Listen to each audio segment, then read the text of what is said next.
Welcome to my channel. My name is Emmy from Emmy Evolving. If this is your first time joining me, thank you for finding me. If this is not your first time, thank you for coming back. So, I'm doing a Blu-ray update. I asked what this reading was going to be about, and what I heard is the pulse of your power is strong. Ooh! It makes me feel like it would be appropriate for me to add on to there. We wish a motherfucker would. I'm saying. I'm not saying much, but I'm just saying. We wish a motherfucker would. Okay, so let's get started. Oh, thank you, Hannah. Ooh, There's nothing wrong. I'm just being extra right now. There's nothing wrong. There's absolutely nothing wrong. Nothing wrong. Okay. Let's get these cards situated. I don't know what this card is, but I'm feeling like that needs to come out of the deck. Let's go ahead. 2, 3, a 1, a 2, a 3. Okay. Relax, girl. Relax. There is I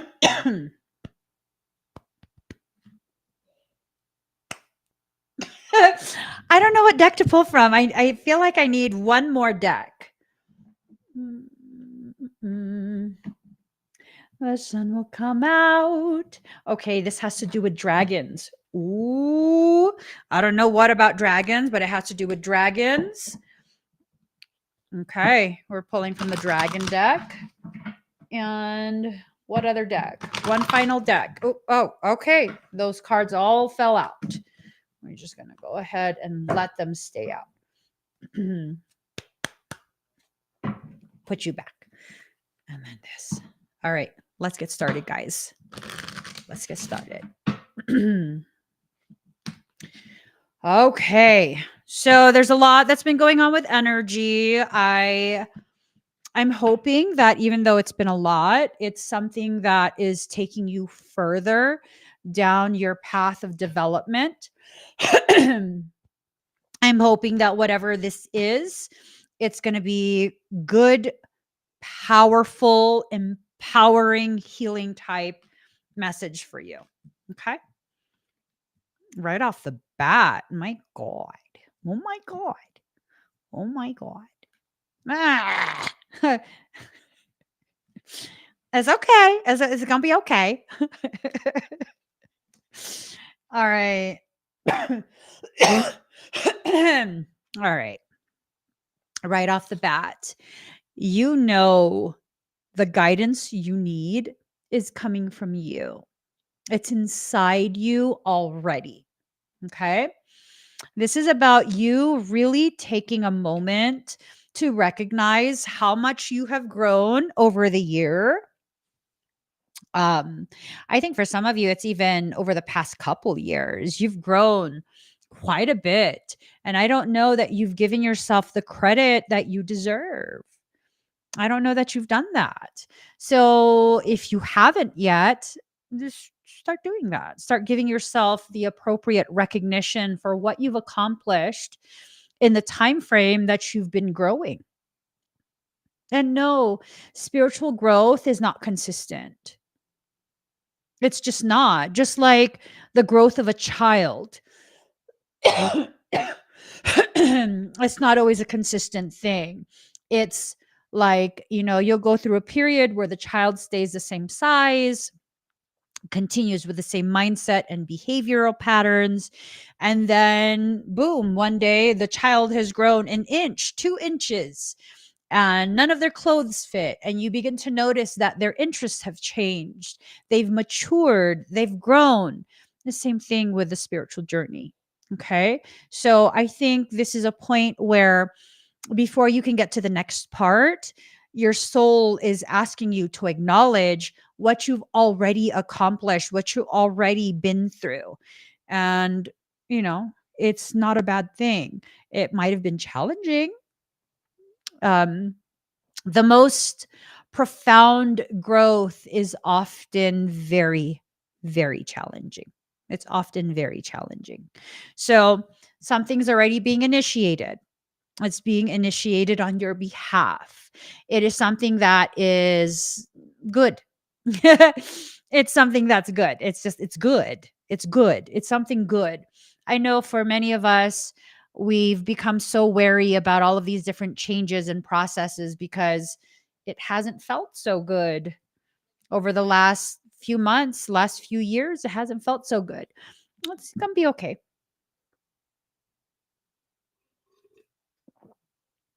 It's going to be okay. I think you're getting to a point where you're realizing that there's so much more sweetness in life and that we shouldn't be so focused, heavily focused on the struggles that we can sometimes have, right? Stability in reverse. A lot of what's happened in the past couple weeks, couple months have caused many of us to feel very destabilized emotionally, mentally, financially, destabilized in the family environment, destabilized at work, just a whole bunch of different things. That's part of the process. We have to acknowledge that as part of the process. It's when there is tremendous adversity, and this is not adversity that we're welcoming. It's just there's adversity in our life and in our journey. Whenever the adversity becomes tremendous, um, unavoidable, even that's usually when you are being primed to grow the most, to reap the most benefits. And this is not me trying to convince you that what you've gone through is like it's no big deal. I know some of us we've gone through some real shit. And it's been a big deal. It's been a struggle. It's okay though. It's okay. You've gotten through, I think for most of us, you've gotten through the worst parts of it. How's that feel to know? You've gotten through the worst parts of it. I like that. I like that a lot. I like that because then it gives you a good sense of, wow. So if that's the worst of it, okay, uh, I think I can handle this. And you want to know something? You can. You've been handling it. You've been handling it this whole time. You've been handling it. You've been addressing maybe things you don't want to address, but you still addressed it. You still got through it. It still is what it is, which is what? An invitation from soul that's been accepted to rise above the limitations that you thought were appropriate for you. Your capacity is increasing. It just is. Your capacity is increasing. Your ability to tap into the parts of you that are the most powerful, the most efficient at addressing whatever it is that needs to be addressed, it's increasing. It's increasing. And it's wonderful. It's amazing. It's amazing to be given the confirmation that you thought you'd never get. I mean, this time of year is very difficult for most people. Whether you have family and loved ones or not, this is just a really difficult time of year for most people. It's designed to be that. I don't know if you guys realize this. It's designed to do that. It's designed to make you feel badly. So as you start another year, you're kind of left in the hole. You're left feeling like, man, it's just going to be another repeat of this year that's been absolute crap for me. No, it's not. For many of us, this is not going to be a repeat. For many of us, this is the start of the next part of our life, the next part of our growth. Do me a favor. Do me a favor, okay? Close your eyes if it's safe to. Close your eyes and just breathe. I'm going to be sending out a frequency, and it's a confirming type frequency. So, before we do that, before I just start sending out energy, if you would like to experience this, if you would like to participate, put hashtag confirm in the comments. And I'm going to calibrate it to, I'll put it on the screen. Hashtag confirm. Okay. And so with that hashtag confirm, that's basically letting the energy know, hey, I want to participate in this. I want to feel whatever it is I'm going to feel. I'm setting the intention right now as I push out this energy. It's to help you gain actual tangible experience of confirmation. For some of you, you're going to feel it in the chest. For others of you, you're going to feel it somewhere else. And for yet others, you're not going to feel anything at all. Okay. So hashtag confirm.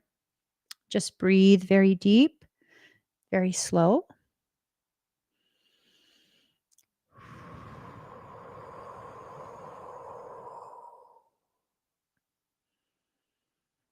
Just close your eyes and allow yourself to feel.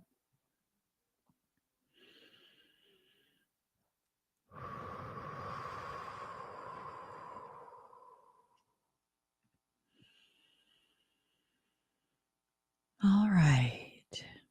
Just let yourself breathe. Let yourself observe. It's okay if you don't feel anything at all. It's okay if you feel an increase, different emotions and different experiences.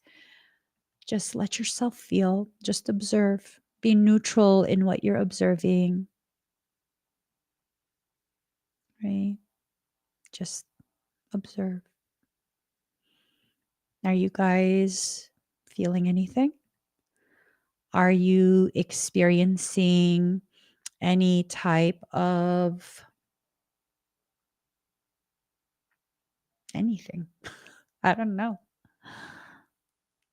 What are you sensing?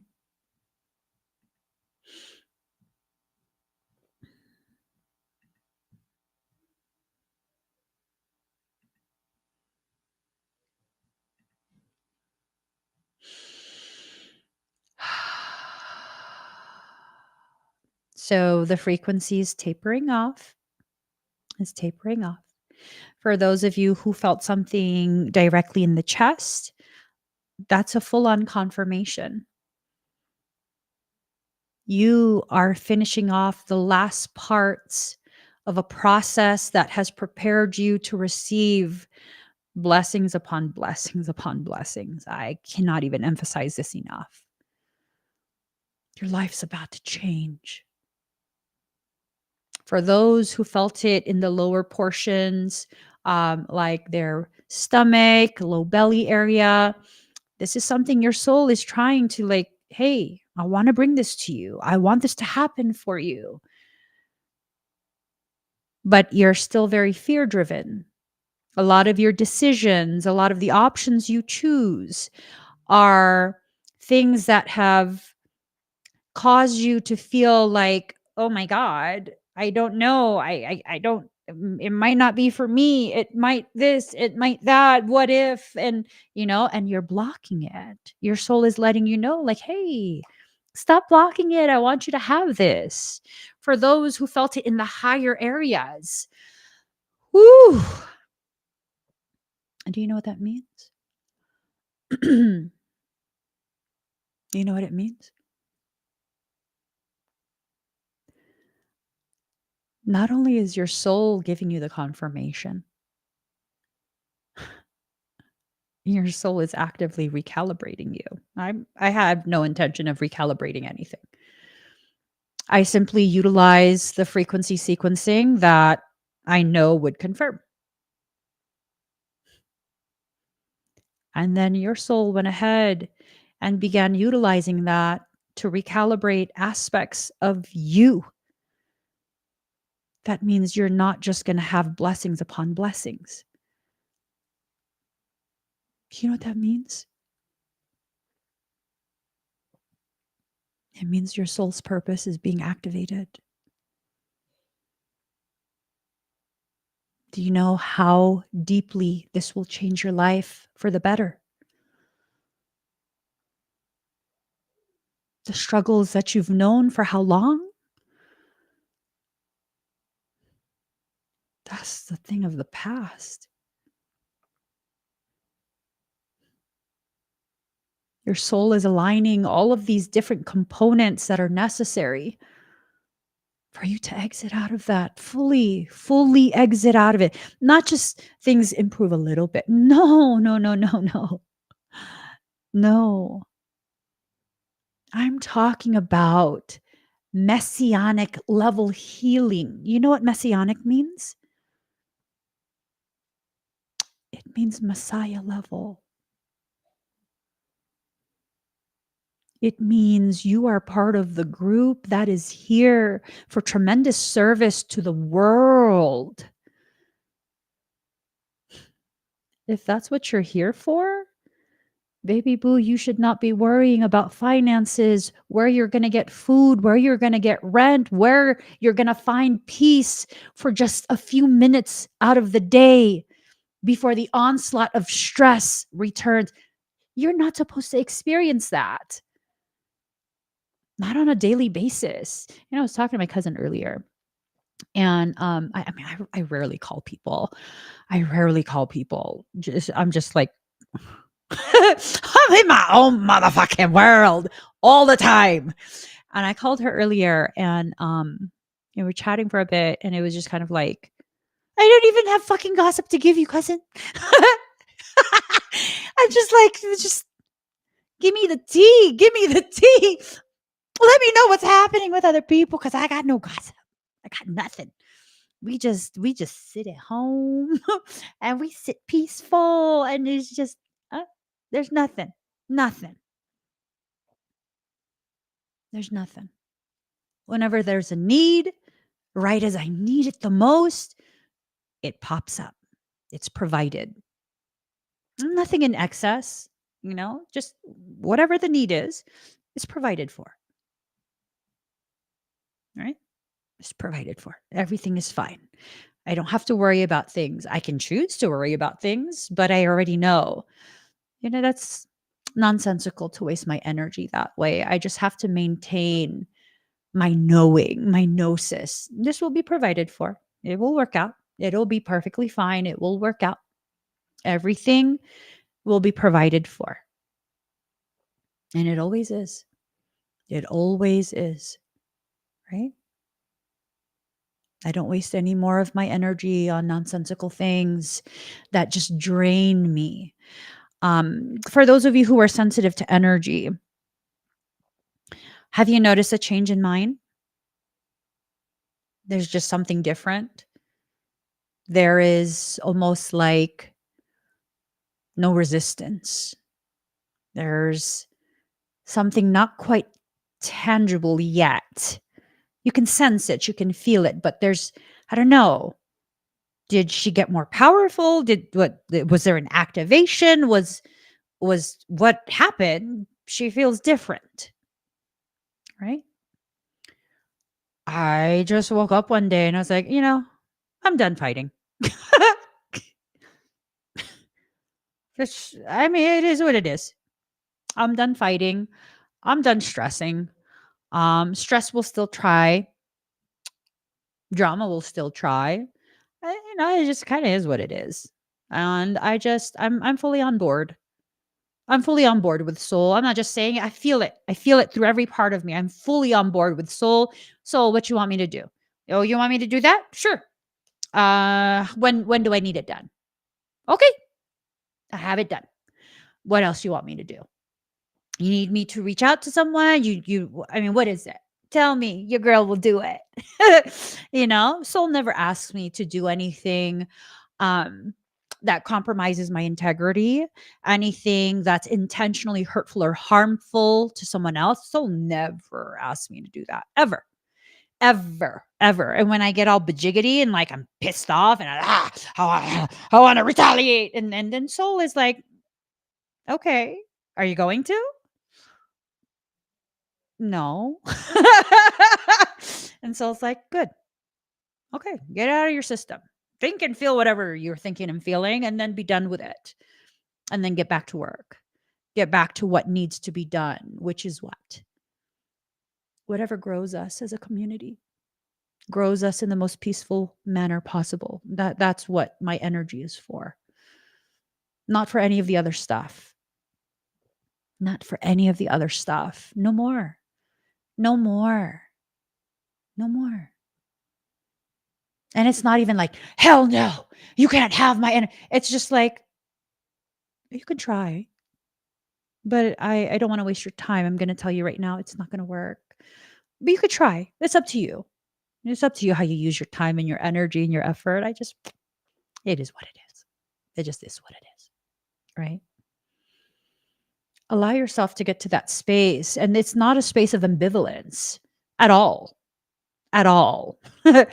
There's nothing about me at this point that feels any type of ambivalence. Let's define ambivalence.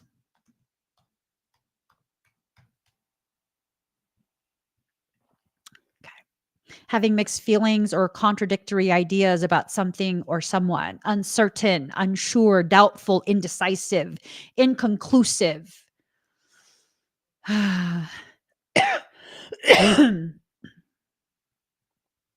you know, being pulled in all these different directions, having the guidance from soul, but fighting it because you don't trust yourself. You don't trust your soul.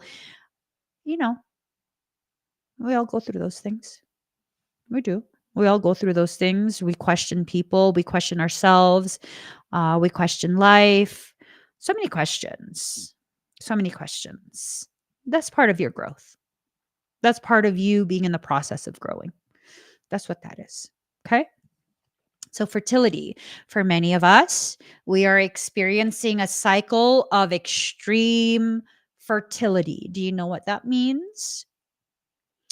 First and foremost, if you don't want to reproduce, you might want to take steps to prevent that. Because for some of us, it's about a child coming. Don't don't start shit with me. I am not cursing you. I'm just saying I wasn't expecting that. This fertility card typically doesn't signify to me that a child is coming. I think for some of you, there's a little one in a manger. uh, there's a little one that's waiting to come forward. Um, Here's my general rule of thumb. You're never going to be ready for a child. It's never going to be the perfect time. That's kind of just how life works. But whenever a child comes, um, it's always in perfect time with what you need. It is. It just is. It's not for me to tell you whether you should have a child or not, but I'm just saying, um, every single time I have had another child, it's always because that's what I needed without realizing it.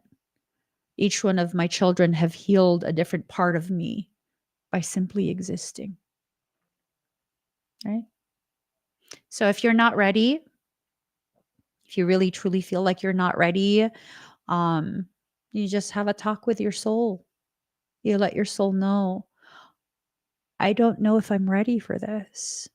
I'm scared. I don't know if I can handle it.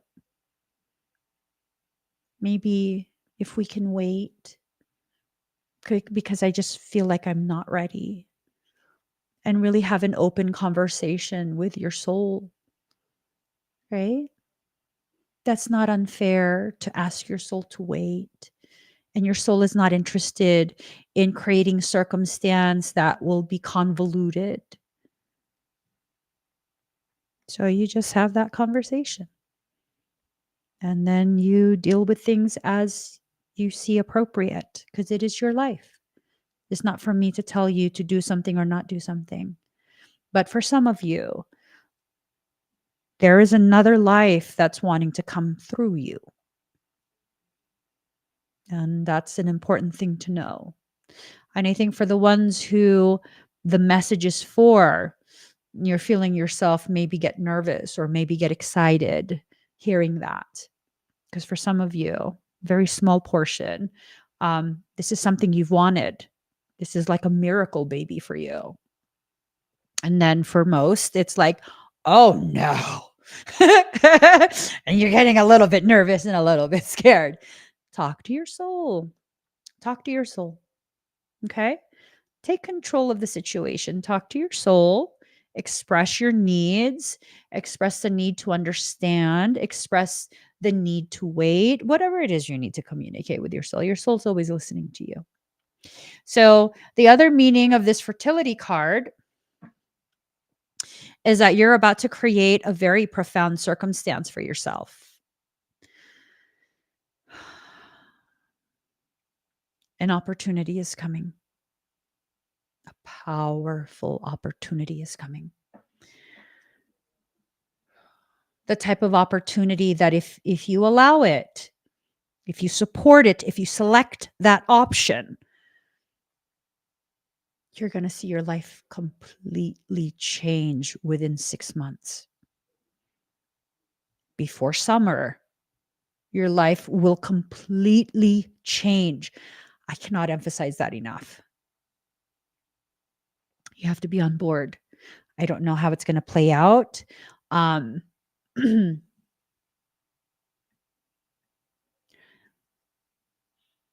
can figure that out for you.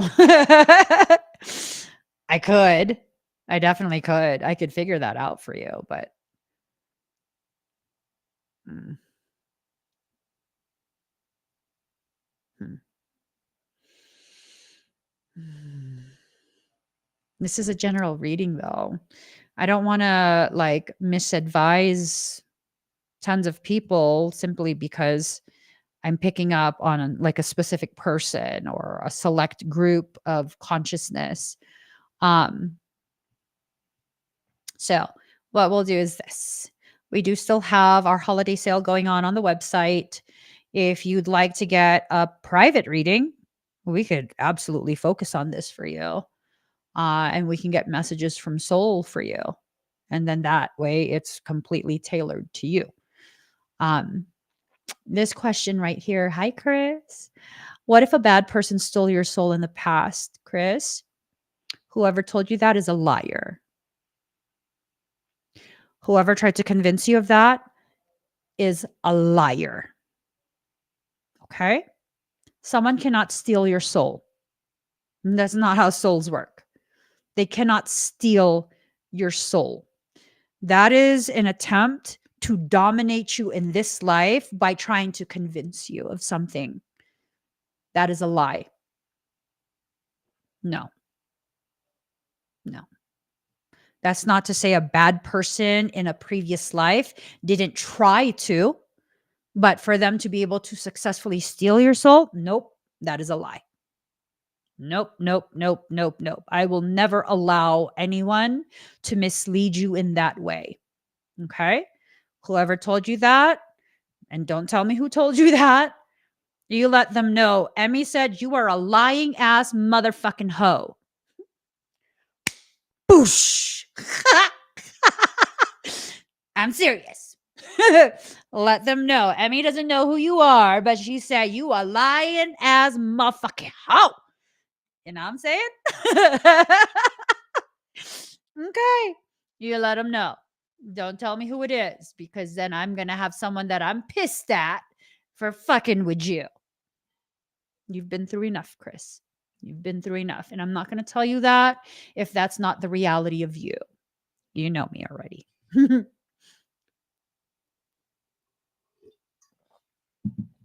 So, in 6 months for quite a few. Yeah, yes, Chrisanne, Crispy. Oh, I'm sorry for yelling. Crispy. LAMFH. LAMFH. Dun, dun, dun, dun, dun, dun, dun, dun. That's I thought that was a group. No. LMAFO. That's the group. That's the group.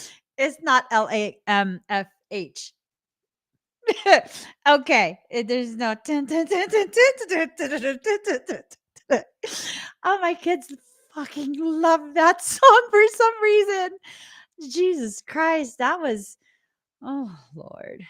It was on the TV for multiple hours a day. And then one day, I think it was from Walmart. Oh my God. My mom knew the song because my kids always played it and they would dance, right? And so she found, was it like a monkey? It's like for Valentine's or something like that. It's some type of animal. And you press the foot and it plays a song and it's like and I was just like, this fucking song. Oh, but I loved it because my kids loved it. I loved it too. I fucking hate that song at this point. I think it was I think it was a gorilla. I'm not sure. And then I think there was also a frog that would pull down its pants. Ah, my kids loved animatronic type toys for a while. The worst one was Elmo. Me and Elmo got beef. I got an issue with you, Elmo. I got a big issue with you. Okay. I got an issue with you and your whole ass Elmo world and your goldfish too. And your crayons. Fuck your goldfish and your crayon. Freaking weirdo. I hate Elmo. I hate Elmo. Oh Lord. Okay. That's neither here nor there. Let's keep going. Let's keep going. Self-control, girl. Get back in control. All right. So we got this masculine. This masculine is upside down. Is this you? Is this you? Is this you though? No, seriously. Is the masculine aspect within you kind of upside down? Um, it could be something along the lines of you've been in such a consistent state of fight or flight that you've gotten stuck in the masculine part, right? And as you get stuck in your masculine aspects, because that's a part of you that's, kind of willing to go to war for you, protect you. And as you've gotten stuck there, you've begun to no longer identify as your whole self, right? You're stuck in a space of feeling very, irritated, triggered, that type of thing. That could be what that means. It can also be indicative of a masculine that you have some type of connection with. um, I'm not interested in exploring that message. For some of you, that could be the very message where it's a masculine consciousness that you have some type of connection with, and they're needing to go through this healing, or your masculine aspect is needing to go through a healing cycle. And that's so that you can exist in the point of center again. It's not that being masculine is bad. I have masculine energy. I'm actually more masculine than I am feminine. And it's not a bad thing, but if it's imbalanced, you're too far in that specific realm of all your different aspects, that can create a sense of dis-ease being who you are, right? You don't want that. You want to feel whole. You want to feel centered. You want to feel peace. So that's what you do. That's what you do. You heal the part that needs to be healed so that you're not so far in there. You return back to a space of center. That way you can access all your different parts for whatever aspect of you need, for specific circumstance. Now, I don't know. That's a weird message. That's a weird message. Immediately when I touched this card, I had this message sort of like, uh, you hurt the masculine. I don't know. I don't like this. You hurt the masculine and you don't want to take accountability for that. Hold on. The reason I don't like that message is because really, I've had experiences, personal experiences where people's feelings have been hurt because I'm alive.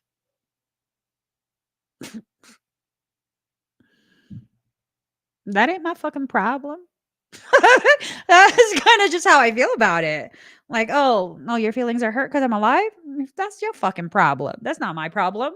Take it up with Jesus. Take it up with God. Don't take it up with me. I didn't have the power to create myself.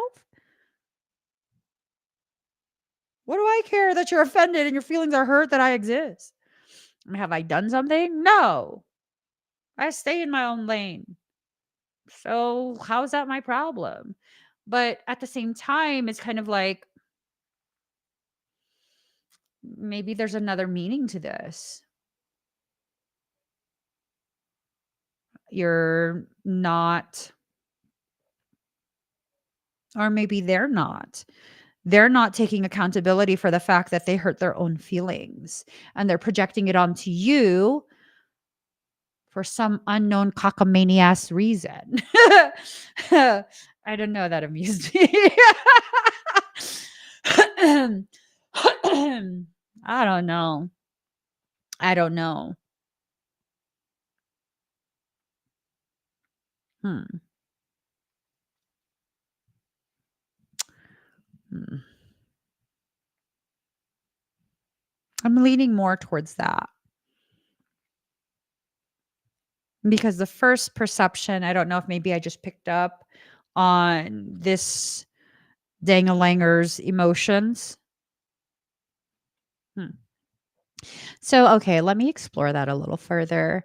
So, you feel like someone doesn't want to take accountability for hurting your feelings.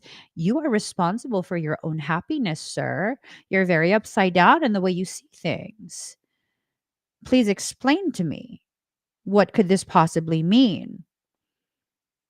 And then it becomes this sense of, I just wish you knew the way you affected me, and that I'm going through the process of healing the parts of me that it's like you were a band-aid that was just ripped right off and it tore the wound back open. So maybe I'm kind of misunderstanding the initial feeling that I got. It might be this thing of that's how initially they felt, and as they've been through the things that they've been through in your absence, they've begun realizing, like, they're responsible for their own triggers, and that's a good thing. That shows growth. They're responsible for their own triggers, and it's almost like this growing awareness that um, you have such a profound effect on them, and it wasn't you that triggered them. their fear got triggered because they knew they couldn't control you. They knew that they couldn't dominate you, they couldn't control you, yet they also couldn't stay away from you. And so that made them operate from a space of fight or flight. They got so triggered off of that. They were so afraid because they were aware on some level the degree of power and influence you have over them and their sense of self.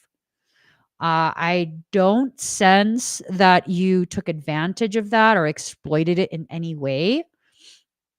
The sense is that they, whoever this is for you, wish so much that you could just be made aware of that, and that they are in fact going through the process of trying to heal past that.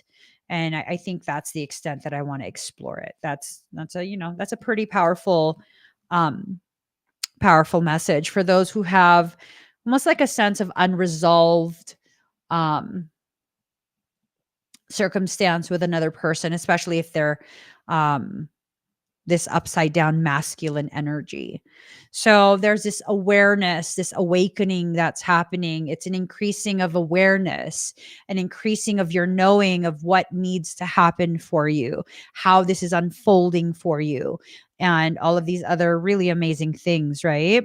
Security in reverse. This is about feeling very insecure. The pulse of your power is strong. You think your heart is racing because you're afraid, but in actuality, you're actually getting excited.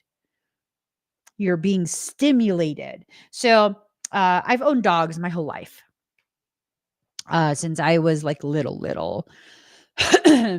We've had dogs. I'm very familiar with dog behavior, dog psychology, things like that. And sometimes, in the rare instances that I'm around other people's dogs, I just observe them just because that's what I do. I observe other living things.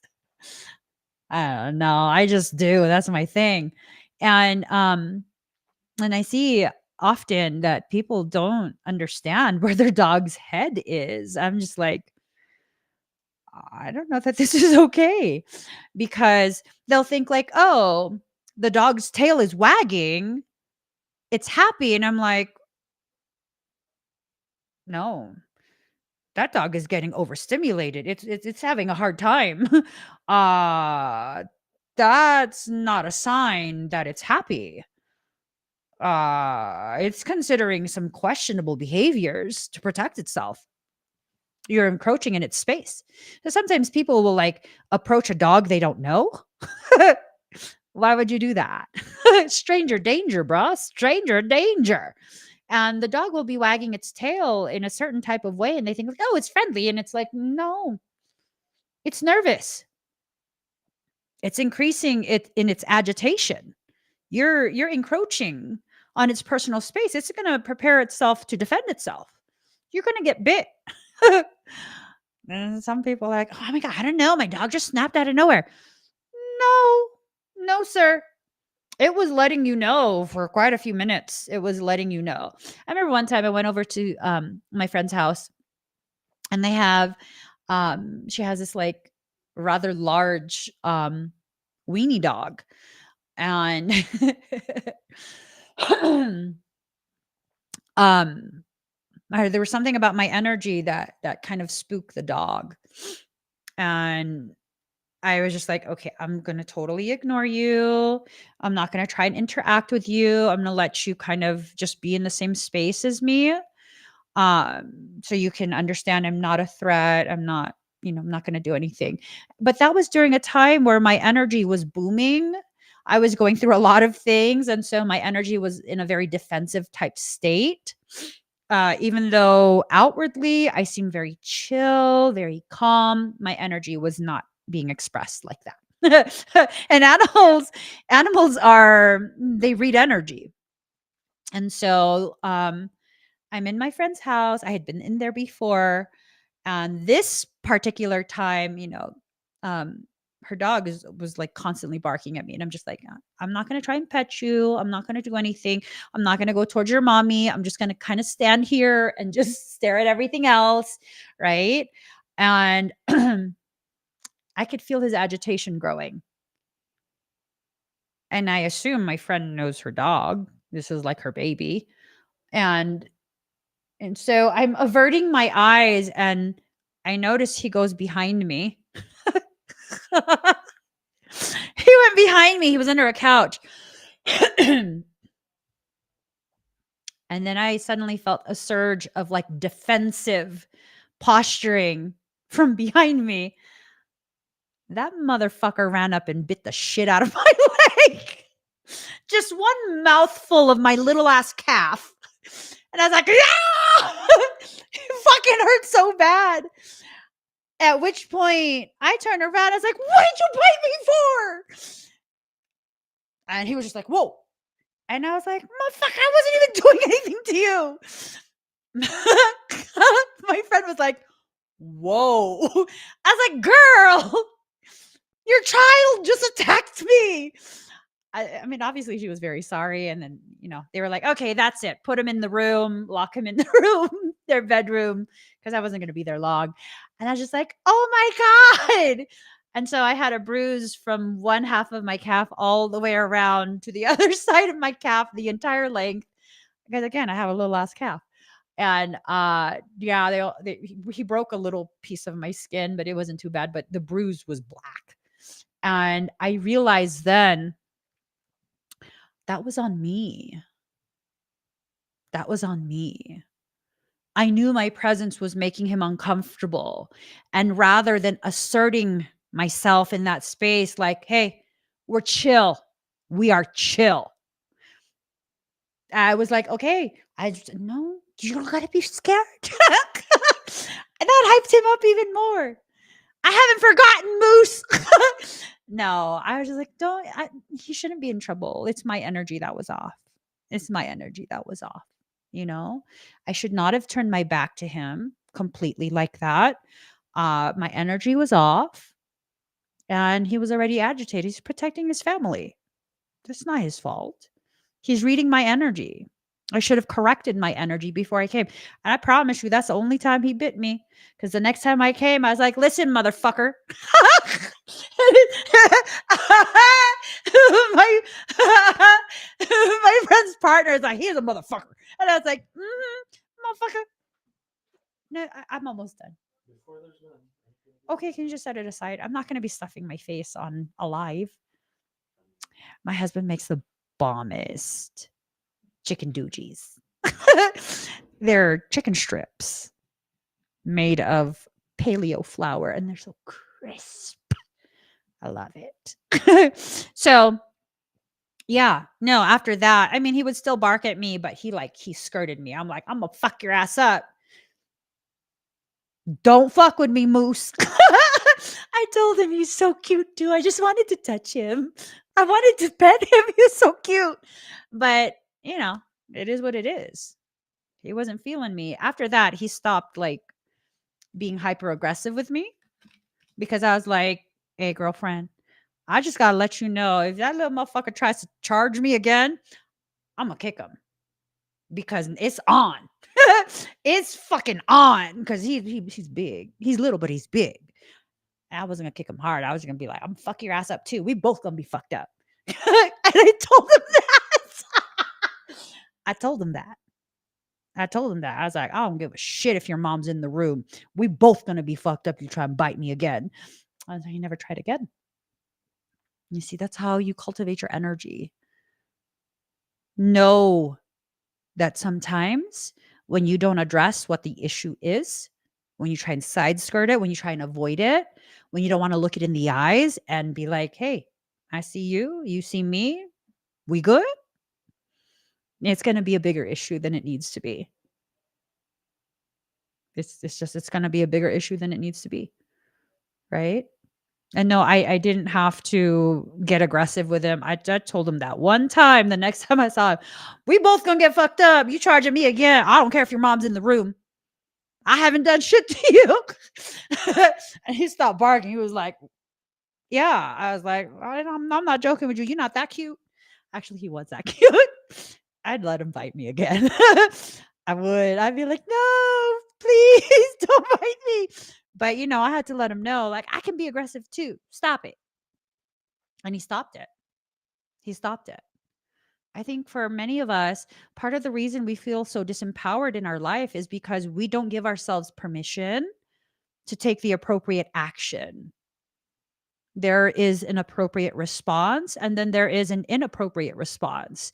Oftentimes, allowing people to treat you poorly without any type of correction, any type of vocalization about how it's negatively impacting you is the inappropriate response. I'm not saying you have to argue with people. I'm not saying you have to fight every single time, but you need to begin letting people know, like, hey, you're making me feel very uncomfortable. Could you please stop? Right. So, dedication. This winter still feels upside down. I think we are starting winter or we're in winter already. I don't know. They keep changing shit. It's like so I it's something like that. This is about this period that we're in right now. You have to be dedicated to what you are doing. That means you need to decide what to do. You have to be dedicated to what you are doing. And once you can dedicate yourself to what you are doing, your actual objective, you can push that through. If you do that, if you dedicate yourself through this rough period, I hear lean period. You'll literally change your life within 6 months. The opportunities that you've been waiting for, the goodness that you've been trying to invite into your life. Maybe it's a partnership. If you're single and you're looking for a quality partner, long-term partner, you do this work on yourself. In the next 6 months, that person will come along. You can't keep doing the same thing though, you know? Crispy. Yeah, no. I said that. I said that to this little dog. He wasn't so little. I would say he was maybe like 20 pounds. He was a beefy weenie dog. He was beefy. He was so cute. Oh my God. I just wanted to love on him. Even after he bit me, I wanted to love on him so bad. I don't think have I ever been bit before by someone else's dog?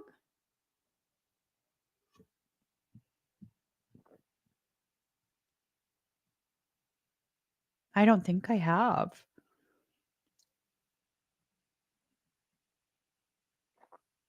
I don't think I have. It's always the little cute ones that are the spiciest. They're the spiciest. It's okay though. He's cute. He's adorable. He just loves his mama. That's how I saw it. That's how I saw it. But you best believe I call him a motherfucking asshole. I did in front of his mom. And then I was like, I'm just joking, girl. I'm not really going to do anything to him. And she was just looking at me like, I'm just kidding. I'm just kidding. I'm not really going to hurt him. He's so cute. All right. So, invention, burning with passion. You need to reinvent your perception of what is going to happen in your life. I think for some of us, whatever you've been thinking, that's outdated. That's no longer, it's expired. No, you don't need stale ass ideas or concepts or expectations to come to fruition. You just reinvent it, do something with it, do something else, do something else. Make a hard turn. Make a hard turn in a different direction. Take your life, your journey into a different direction, completely different direction. Enlightenment, moving forward. Yeah. Yes. You see, look at this image. She looks all like demure, damsel-y, and then there's this like dark dragon. Here's the thing, okay? As dark as demonic things are, it's time for you to acknowledge your security detail, your spiritual security detail is also dark and badass. You don't have to be scared. You don't have to allow things to access you because what? You're left unprotected, unattended. Lies. We all have built in protection. But just like, you've seen those movies. I don't know if you have, you probably have. You've seen those movies where it's like a royal or some dignitary or something like that. They've fallen in love with maybe a commoner and they've been forbidden from seeing that person. And so what they do is they ditch their security, right? So that they can go off with the commoner for like an hour or two and spend some QT. Yeah. I mean, if you're going to do stuff like that, where you are going to intentionally sabotage your security details' access to you, their ability to protect you, you're going to get accessed. That's just that. You're going to get accessed by parasitic things. So, oh shit. Okay. I just got a notification for Dr. Ramani's channel. I love her work. It says, watch out for this confusing, gaslighting, narcissistic trap. Trap, trap, Bernie Sanders. It's a song. Yeah. No. Don't allow yourself to enter into a space of sabotaging the very spiritual crew that's in charge of your protection. I used to do that a lot. I don't know why. I'm so fucking annoying sometimes. I used to do that a lot. Michael will go to protect me and be like, no, don't do that. They don't know any better. These days, I'm like, baby boo, you do what you need to do. You set your sword on fire. Go ahead. You want some sparkly shit to go with that attack? Just go right ahead. Make it sparkly. Do your thing, boo. Do your thing. You want to smack some motherfuckers up? Go right ahead. Hey, that's what they wanted. They wanted interaction. They're not going to get it from me. I'm busy being in my peace. I'm busy. No, I don't want that. I don't want that. You do whatever you need to do, Mikey Boo. You do what you need to do. You keep me safe. I'm going to keep focusing on being a pocket full of motherfucking sunshine. This little light of mine, I'm gonna let it shine. This little light of mine, I'm gonna let it shine. This little light of mine, I'm gonna let it shine. Let it shine. Let it shine. Let it shine. That's where I'm at. That's the shift y'all feel from me. I'm just like, you want to fight? Michael love to fight. Go ahead. Go right ahead. Like just in this live stream, I have been made aware of no less than 6 attempts to harm me. I don't care. What's that got to do with me? None of it gets in. Do I need to even acknowledge it? No. No. How'd that feel? How'd that feel? Irrelevant. Irrelevant. Michael goes, why are you laughing? Because it's a little bit funny to me. It's a little bit funny to me. Y'all want to hear something really funny?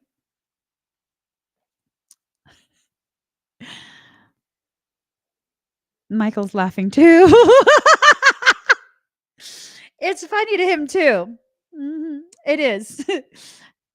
Give him something to do. He gets bored with me. So, knowledge. You're entering into a space, a cycle where your soul feels comfortable letting you know things in advance. It's letting you know things. You're going to go through something that's going to show you just how resilient you are. You're going to find what your limits are. And then you're going to be encouraged to push the outer limits, expanding your field, expanding your awareness. Your soul's already letting you know in the next few months, this is the process that you're going to be entering into. Don't get intimidated by it. Don't get intimidated by it. This is designed to increase your awareness of your strength. Don't get intimidated by it, okay? I mean, you can for a couple seconds and then be like, no, this is what Emmy was talking about. Fuck no. Like that. Get sassy. Get sassy. Card number 17, grief, accepting loss. Ooh. Ooh. Mm-hmm. Mm-hmm. Ooh. Mm-hmm. You guys. Okay. This is a very serious message, okay? Look. Grief, accepting loss. Right.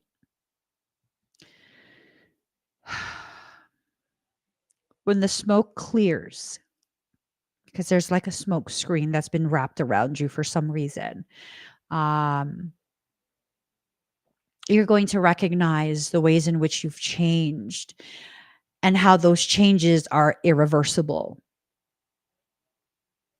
You're not going to be able to go back to the same person that you were before this process. For many of us, it's going to trigger a grieving process for you. Your life as you know it is about to perish, and a different life presented to you in its place. As this different life, an elevated life is presented to you, not everyone can follow you there. So you'll need to take time to grieve the connections that deteriorate, the connections that wilt and fade away. Do not try and hold on to things that life is trying to take out of your space. These are the things that need to be removed. Sometimes it's people, sometimes it's circumstance. It can present in whatever way is necessary. But there's a clearing of space for all the goodness to be able to have space so that you could house the blessings that are coming to you. For some, this might mean the end of a job. For others, this might mean, ooh,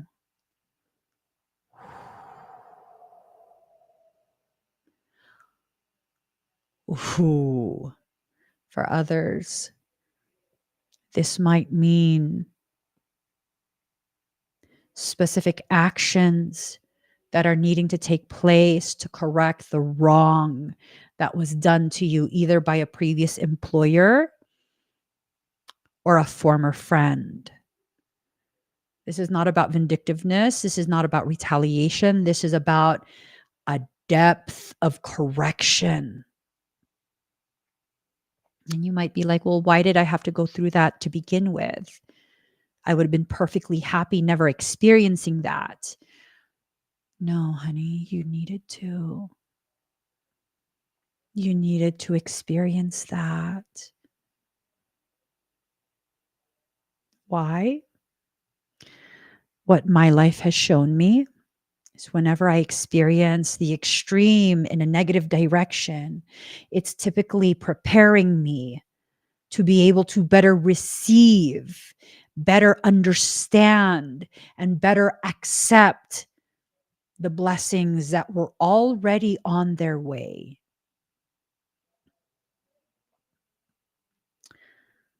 It's a hard process, very challenging. It often involves a lot of pain, disappointment, and a massive sense of betrayal. I'll give you guys an example. The last time this happened to me is a while ago. And suddenly, a connection with someone who at the time they held such a massive space in my life, such a massive space. This was someone who I allowed so deeply into my life that my children bonded with them. Let me correct myself. My children bonded with the character they played when my children were present.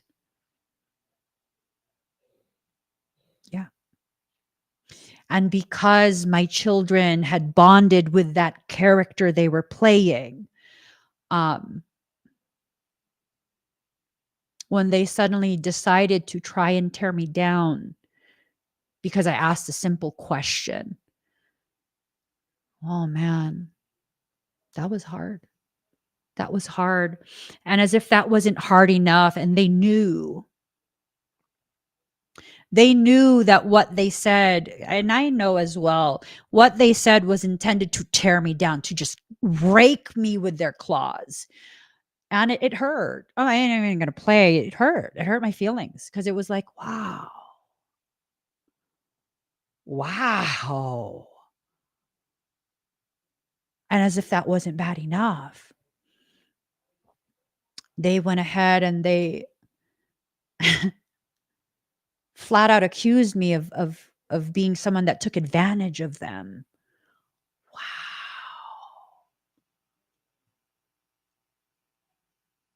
What?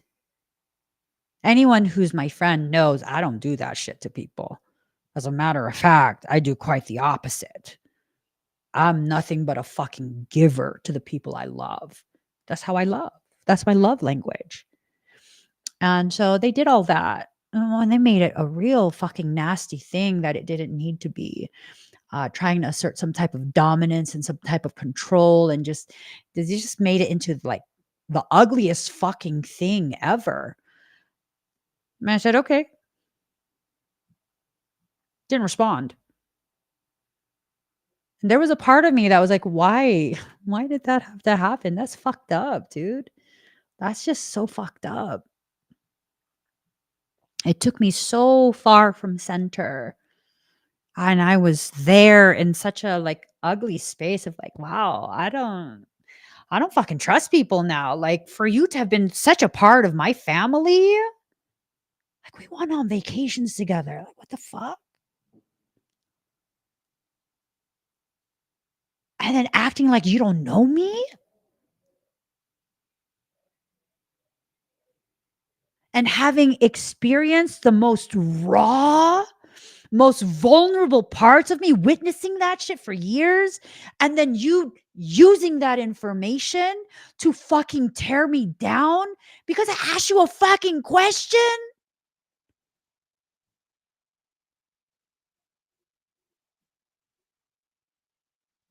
But I digress. I'm sharing that information to that degree because, my God, the loss of that friend, clearly not a friend, opened the way because they held so much space in my life. It opened the way for two people that I cherish so fucking much at this point. Mhm. It cleared the way for two people who I know will never, never do any of that fucked off shit to me ever, ever, ever. That's never a worry for me. That's never a concern of mine. It has opened the way for something just so like, oh my God, I cannot imagine my life without these two. I cannot. I don't want to imagine my life without them. That there is nothing that I'm not willing to um, talk about, work through. There's no compromise that I'm not willing to make. You know, I'm not expecting perfection. I'm not expecting to be worshiped.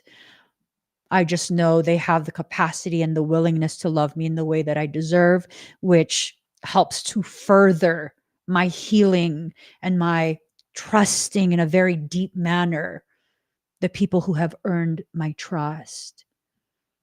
It took me losing what I thought was a huge loss, what felt like something so painful, in order for me to receive what I actually deserve.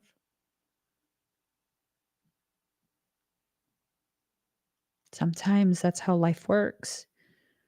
You lose the thing that you thought would always be there so you could receive the thing that will choose to always be. Sometimes that's how life works.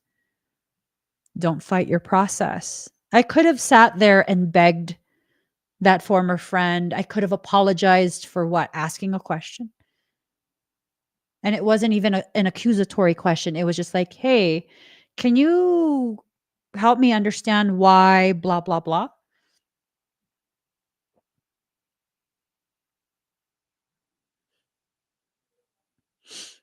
Right? How would that have benefited me to try and hold on to someone who was never genuine with me? Because I look back after all of that happened and I see that person always plays a character for people. They always just play a character. They've never actually been genuine with me this entire time. They have never been genuine with me.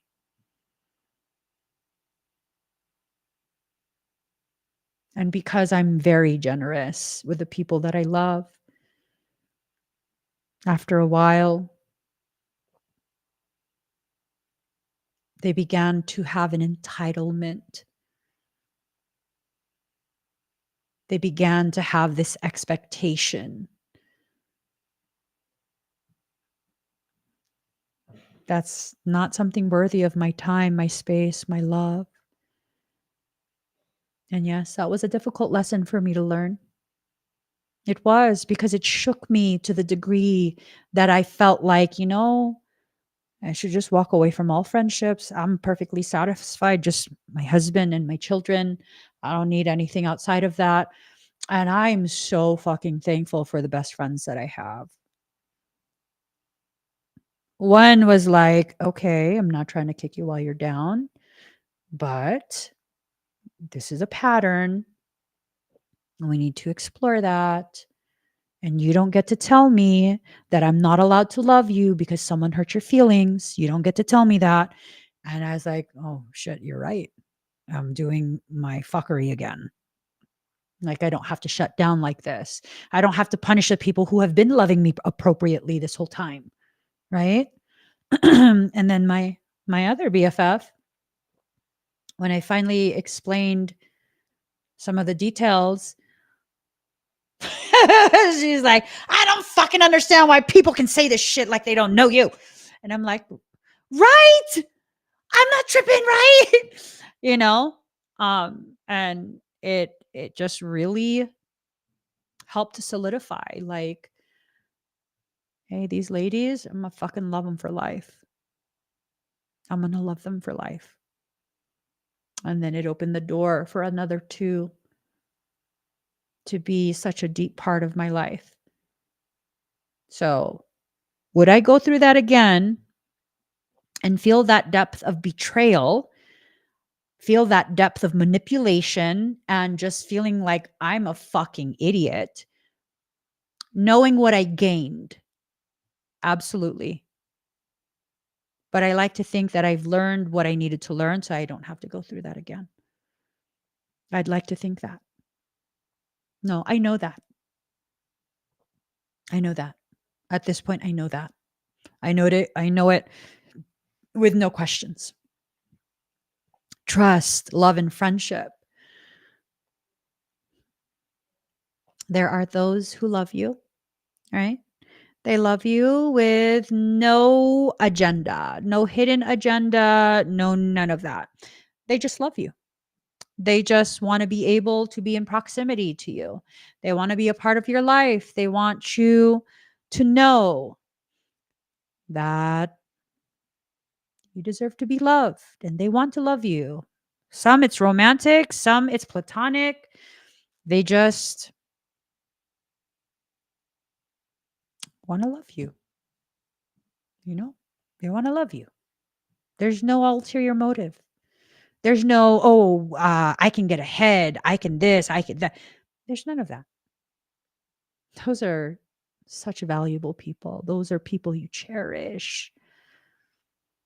Those are people you cherish. Understanding, looking at both sides, being able to see why you needed to go through what you went through. Again, the smoke has to clear first, right? Being able to see why you went through what you went through, and also being able to see how there was really no other way for you to learn it. So you don't have to feel punished. It's just simply something that had to be learned, right? Resources. Again, for those who are stepping into this space of really allowing life to unfold, to provide you what you have worked so hard for, your resources are about to increase no less than tenfold. No less than tenfold. It's about to happen for you. I know it's going to feel like highs and then drops and highs and drops and highs and drops and highs and listen, that is the pulse of your power. If you want it steady, that's called a flat line, right? What happens to a heart when it's flatlined? It's dead. Life has a rhythm. It has the highs and the temporary lows and the spaces in between where you can catch your breath, make sense of what you've lived through. Card number 27, culmination, completion, and renewal. You gonna be sitting pretty, baby boo. Look at that. Mm-hmm. Does she look like she give a fuck? No. No. You're not going to have to worry about the inconsequential things. You're not going to have to worry about the intentionally detrimental effects that people are trying to project onto you. You're not going to have to worry about that. That's going to be taken care of.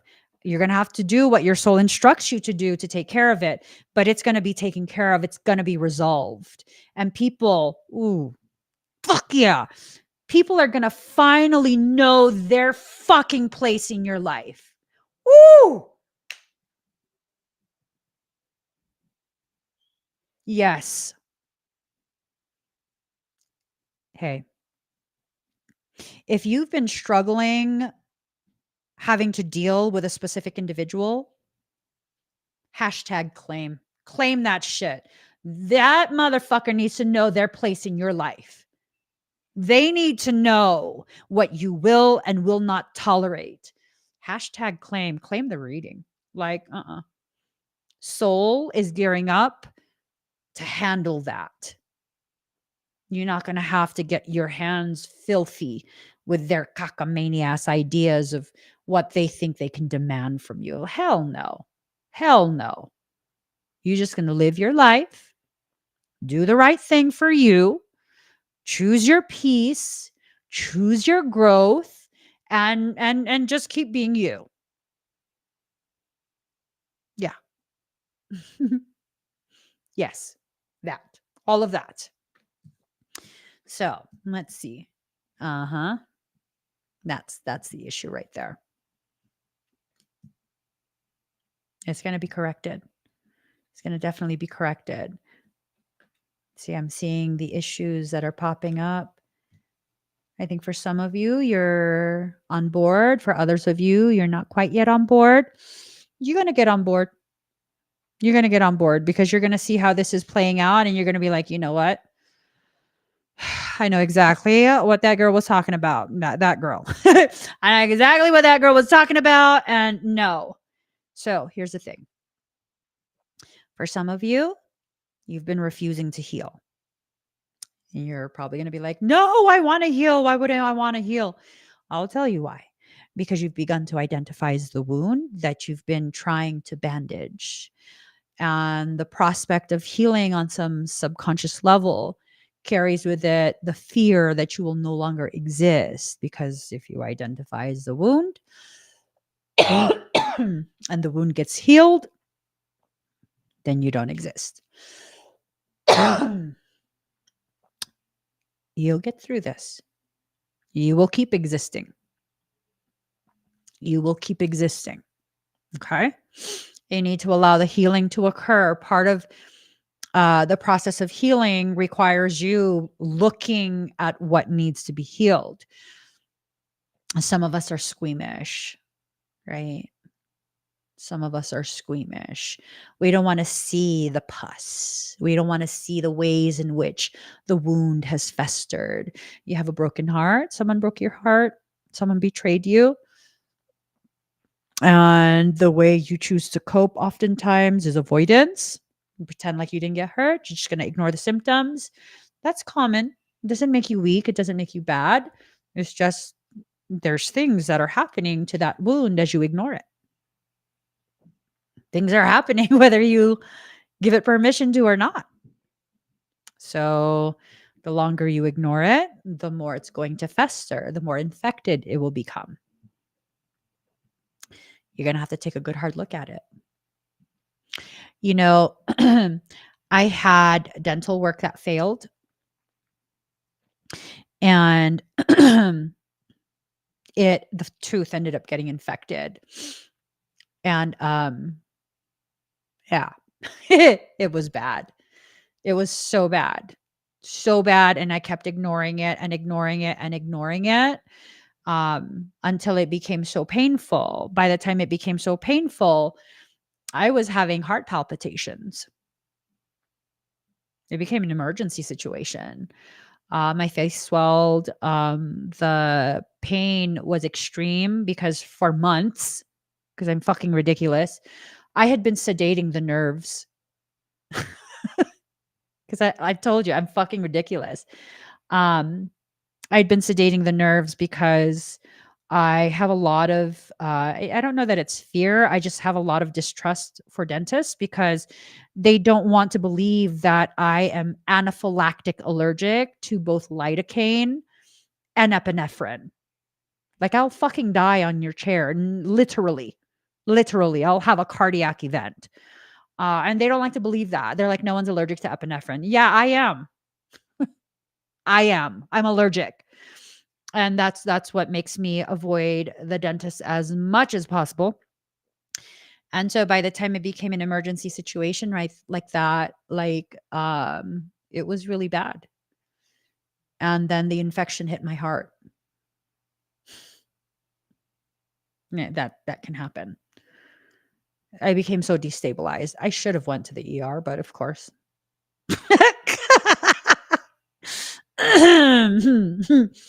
How do I know? Because I have a home EKG reader. Because I'm fucking crazy like that. Yeah, no, I know. I know what I did to myself. I know what I put myself in because I didn't want to look at what needed to be addressed. I didn't want to. I didn't want to deal with it because the last dentist that I saw for the tooth that failed, um, he's a fucking unprofessional bastard. He didn't even properly measure it. So the crown that he placed was insufficient. There was a gap left. And he had betrayed my trust so severely that I refused to go back and put the permanent crown that was supposed to be put. I had a temporary crown. I was like, no, you're not fucking touching me again. Hell fucking no. Hell no, you're not touching me again. His work was so subpar that I woke up in the middle of the procedure. I woke up. Yeah. Like, well, most people don't realize this. In order for me to get any type of dental work, I have to go under general anesthesia because I can't do any of their nerve blocking anything. The one time that I was like, no, I can handle it. I got a root canal with no no lido whatsoever. No Novocaine, no lidocaine, no nothing. And I was going into shock in the chair. I was going into shock. How do I know this? Because I didn't realize that I was shaking. My whole body was shaking. I just know that the dentist and the assistant were like, "Are you cold?" And I was like, "No." And they're like, "Okay. Why are you shaking?" I was like, "I am." And my body is shutting down. That's why. Yeah. Um I didn't complain though. And that dental group was amazing. But they didn't do general anesthesia. So that's the thing. If you don't want to address what needs to be healed, what needs to actually be addressed, it's going to keep getting worse. It's going to keep getting worse to the point that it so adversely affects you and puts you in unnecessary harm's way. It just is what it is. It is what it is. What's happened has happened. You want to get past it? Heal it. Allow the healing to begin. Allow it to occur. Heal it. Allow yourself the permission to enter into that space of healing. Okay. It's about needing to be honest with yourself. It's about allowing the change that you're not allowing because, again, you're afraid. I mean, can you blame me? I've had several dentists completely disregard what I said. They think I'm some type of lying asshole, I guess. I don't know. Hell if I know. And they insist that nobody is allergic to lidocaine. Oh, no, nobody is allergic to epinephrine. It's impossible. No, I still have all my fucking teeth. No, the tooth wasn't pulled. I'm at a point where if anything else happens, just fucking take the tooth. I don't give a shit at this point. Take them all. Yeah, I'm just, I have all my teeth. So I don't know. All the dentists are like, oh no, we can save it because it's a long route. Okay. If you fucking say so, just make it stop hurting. I haven't had tooth pain like that since the time that I told you guys. I think that was like 2 years ago. No, all the teeth are there. Um, all the teeth are there. So yeah, no. What needs to happen is you need to allow the change. You need to allow the change. If I were to be able to find a dental office that can completely respect the medical facts that I'm telling them, I would absolutely get more dental work done. I would finally finish everything off. I'm kind of just at a point where it's like, no, I've had how many seizures in a dental chair? I've had how many dentists try and convince me that I'm full of shit? I'm not willing to die in your chair. I'm not willing to be incapacitated because you don't want to believe me, you fucking asshole. That's how I feel. That's kind of how I feel. Can you blame me? Not really. But I can feel that and still flow with the changes that are needing to happen. That's okay. It's okay for me to have real feelings towards difficult circumstance that I've lived through and still commit myself to the changes that need to occur. For example, using my teeth as an example. So I do still need to have the gap that was left between the tooth and the crown. I still need to have that corrected, right? I refuse to go in. I need to flow with the changes. What that means is I'm not allowed to drink anything but water at all. I'm not allowed to have any type of sugary, sweet, anything. Not candy, not chocolate. It doesn't matter if I brush my teeth right after, which I tried that for a little bit. No, that was a fucked off situation. I'm not allowed to have any types of sweet breads, even if it's not super sweet. I can't have that. I can only have a complex carbohydrate and a clean, lean meat, and that's it with water. I don't want to get the dental work. I can't keep having an infection. That's what I'm going to have to do. There are no treats, no little like just a little no. No, just thinking about it makes my mouth hurt. I can't have any of that. And that's just that. Um I don't remember if my body was okay with amaranth. It's more of the sugar that's put into even like paleo breads. I can't have that. Sugar can't be a ingredient at all. Like sauces that have any type of sugar in it, can't have that. Can't have that at all. If it's gonna have some type like small traces of sugar, it has to be a complete solid, and I can only have just a tiny, tiny amount of that. And then I have to immediately brush and oil pull right after. And then I have to mega dose myself. It's a fucking process.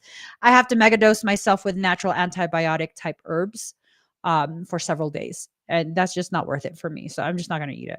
I don't fucking care anymore. Y'all can eat whatever shit you want to eat. That's where I'm at. Eat whatever you want. I don't give a shit. I'm not eating none of that. Nope. I don't want none of that. So, rebirth of magic. As you allow yourself to go through the changes, you're going to rebirth yourself. You're going to see an uptick in your abilities, in your intuition. You're going to see a payoff. Those are the kind of words that I've been hearing the past couple of days. I don't know if you guys have noticed. Payout, payoff, just that type of wording. Huh. I'm going to claim that. I'm going to claim that. I would like a payout of what I don't know, but I'm assuming it's something that I've earned. So I would like that. Michael asks, would you like a financial payout? I mean, is it appropriate? Did I earn it? Is it rightfully due to me? Like, because if it is, then why not? Will it help me to begin the process of building the sanctuary? Absolutely. Give it to me. Give it to me if it can help build the sanctuary, if it could, further the church work that we do. Hell yeah. Hell yeah. I want our community to start benefiting already. I mean, I don't know what I would get a payout from. I'm just saying, I'll claim it. Y'all should claim it too. Claim it. There's no harm in claiming that. I mean, as long as you're not, again, trying to scam people, take advantage of people, that's not okay. But if it's something that you unknowingly put effort into, like you've invested into something, time, effort, energy, whatever it is, and now it's reaching like a state of maturity, ripeness, and it's almost time to harvest what you've worked so hard for, why wouldn't you receive it? Let yourself receive it. You work for that. You worked for that. I have these beliefs. I'm going to share this with you real quick. Some people think that you should never go on state aid. Like, say you qualify for state sponsored insurance, like health insurance, food aid. For some people, depending on your circumstance, you might even qualify for financial aid. Some people are like, no, you should never do that. That's so embarrassing. What? Some people be like, oh, you're just being lazy. You just want free money. What? What the fuck are you talking about? Y'all? And I feel like it's important for me to say this because so many of us are struggling. Take your ass over to the welfare office and see if you qualify. That's not free money. That's not pity money. Yo, you pay taxes? You pay taxes. You go to the store, buy things, you pay taxes, right? Yeah, you pay for that. If you can qualify for that, I mean, you're providing truthful documentation, right? You can qualify for that. Hello. Accept that. That is a repayment of a loan they pulled out without your consent. They are simply repaying you what you paid into the system. They don't just give that out to people. You have to prove the need. Thank you, Tara. You can do it all online now. You struggling with groceries? Not everyone's going to qualify. It's worth checking.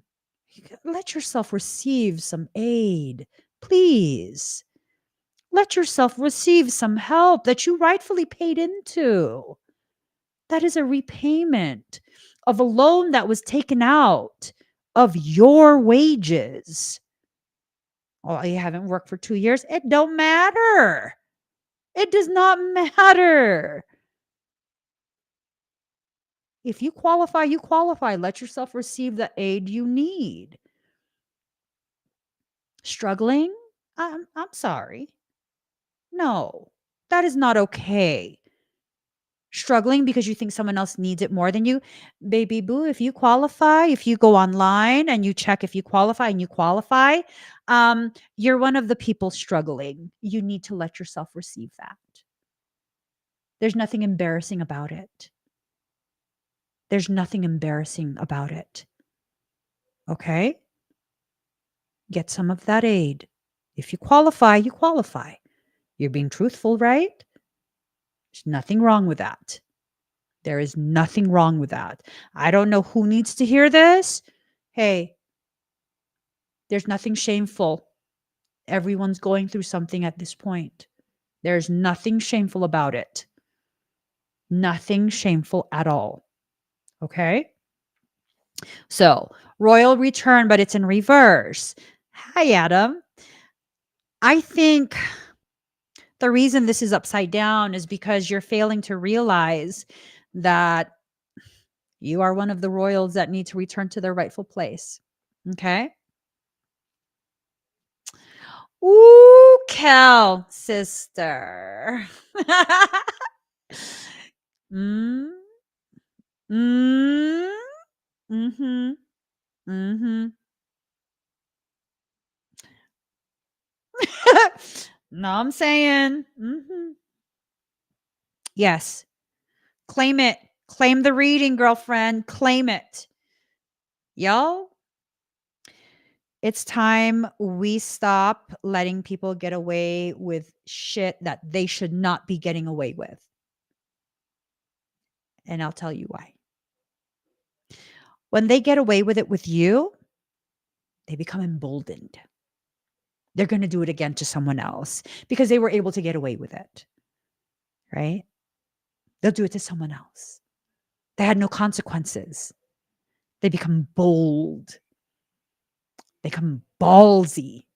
No, no, no. Don't let people get away with that stuff anymore. No, absolutely not. Absolutely not.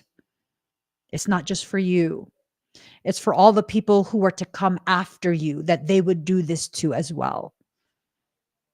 It's for all of those people. All of those people. You are protecting them too. Be very clear in what you're doing. Be very, very clear in what you are doing. Okay? Build up. You need to start building yourself up. You need to start being your own hype person, right? Why did my eye look weird? You need to hype yourself up. You need to just, boom, boom, boom. Get it, get it, get it, get it, get it, get it, get it, get it, get it, get it, get it. Just get it, you know? Ooh, they've done it with others. That's one more reason I am not letting this go. There was a person that I had to deal with at one point, who had a friend that's a lawyer that they often would probably lie to about circumstance, and they would get that friend to kind of step in. And then they tried to use that friend to bully me, knowing damn well they were doing illegal things. And then I sprung into action, and I'm like, no, fuck that. And by the time I was done with asserting my dominance over myself, because you're not going to fuck with me past a certain degree, okay? When I finally had enough, I had enough, and you better fucking stop. And so it got to that point, and next thing you know, they went ahead and they retained a liability defense lawyer. Yeah, and then that guy tried to, like, strong arm me into signing an agreement and a settlement where I would be muzzled, and I would basically be admitting, um, through their coercion, that I'm a liar somehow, that I lied on a police report that was filed. And I was like, no, fuck you. Fuck you. Fuck your client. Sue me. I don't give a shit. I'm not agreeing to shit. And then they shut up and still gave me back all my money.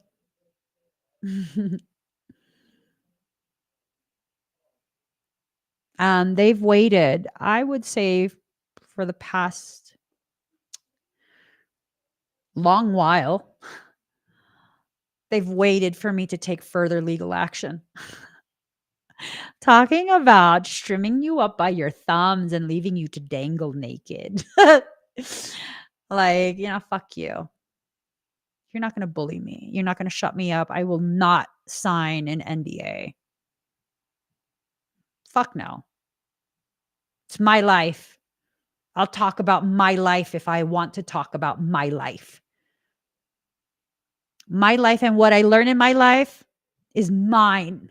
You don't get to tell me that I don't get to acknowledge what the fuck you tried to do to me. No. No. No. Yeah. They couldn't do shit. Why? Because I didn't do anything wrong. I didn't do anything wrong. And I had mounting evidence of all the shit that they were doing. No, I'm not going to agree to shit. No. You stop your shit, there won't be shit. And that's that. That's all there is. And the sense that I get is after I showed the truth of my tenacity, my resolve, I don't think they're doing that to other people again. You see, I'm very aware that they had the audacity to do that to me in the first place because they were able to do it to the person before me. How do I know this? Because they bragged about it. They told me that they would do this, that they did this to the person before me and they would do it to me too. And I'm just like, why are you saying this? You're like being weird right now. Like normal people don't say this or do this. This is kind of weird. This is very weird. This is very awkward.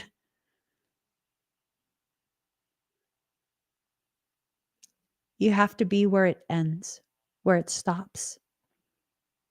Right? What taught you your strength? Fucked up people.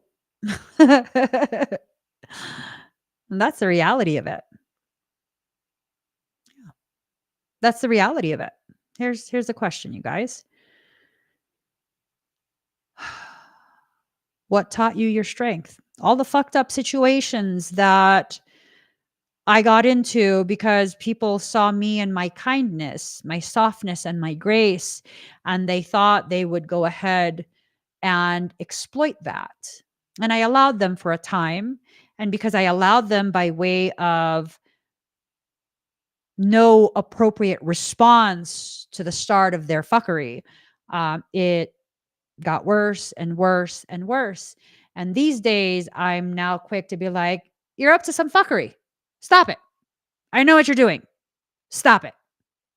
I don't want anything to do with you. You're out. That's that. You're out.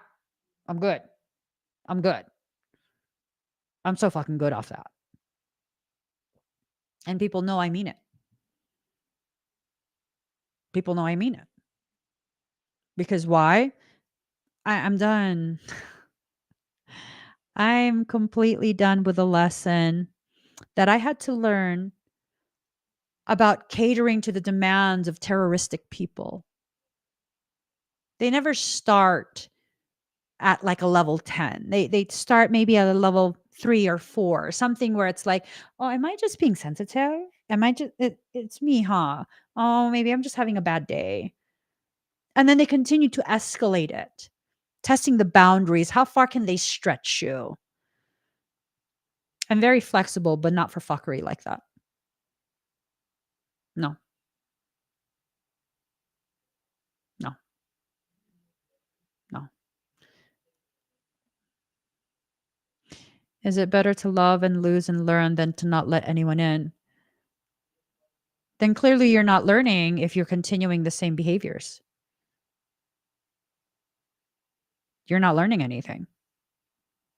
You're repeating the same patterns, right? Um this twinning. Twinning. Twinning. Yeah. By the time I'm there, that's on you.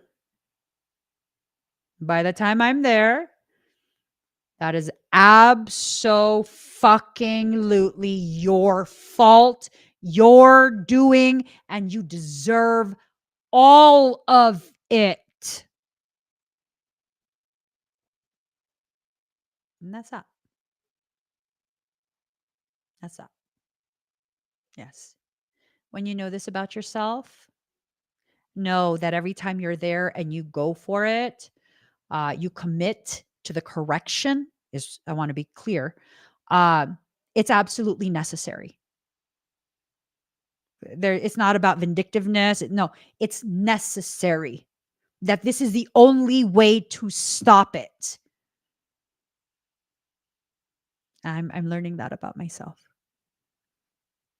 There are many things that I didn't want, many types of actions that I didn't want, but it was the only way. Never illegal. No, I don't like that. Never illegal. Um, Using the appropriate channels, the appropriate authorities, the appropriate whatever for that circumstance. It's necessary. It's necessary.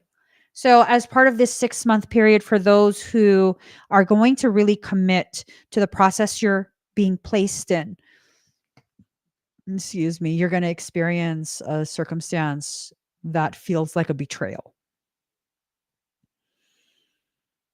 Take a deep breath. Take a deep breath. I'm serious. Just take a deep breath. Sometimes when you experience this type of circumstance where it feels like it or it actually is a betrayal, that's the very trigger that will awaken your gnosis. That's the very trigger that will awaken your personal power, where you can fully claim it, fully retrieve it for yourself. And as you do that, you will naturally dispel the darkness. Your light will become so bright that the darkness has nowhere to exist within your immediate space.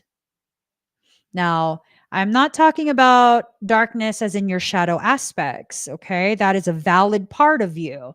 I'm talking about the type of darkness that shady people exploit in order to hide their hands, in order to obscure the wrong they are doing to you and to others. That's the type of darkness that I am talking about. I think, well, I'm assuming that at this point, it's just a well-known public fact, right?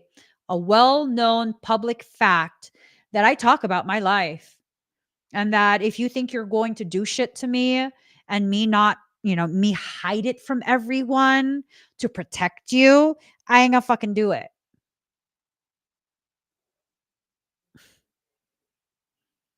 So, um, narcissists of the world, if you think you're going to be like maltreating me and that you're going to be able to hide it, it's not going to happen. And you're not going to be able to stop me because I'm not interested in promoting you by using your name. I'm interested in talking about my life and sharing with my community what I'm learning through it. So fuck you and your feelings. I'm 100% serious. Fuck you and your feelings. Or your inability to feel any.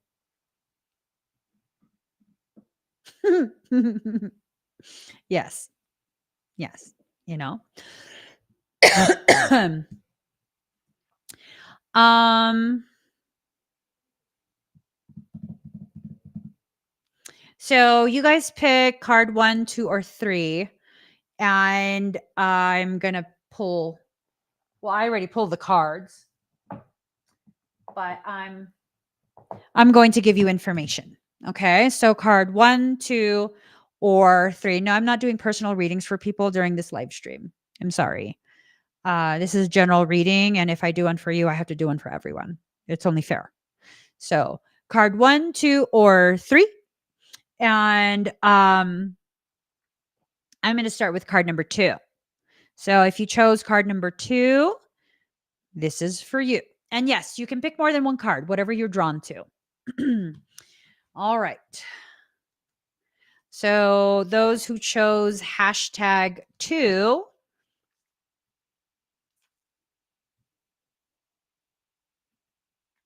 and put it on the screen because half the time.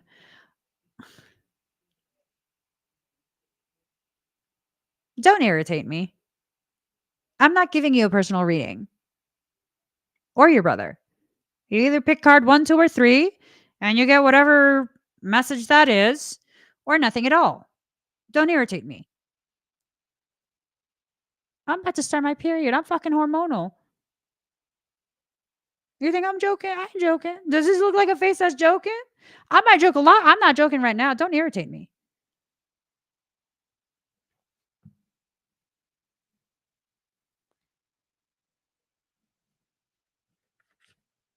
You making me make weird ass faces. Don't irritate me.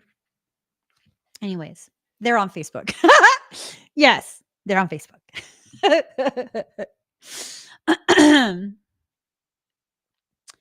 All right.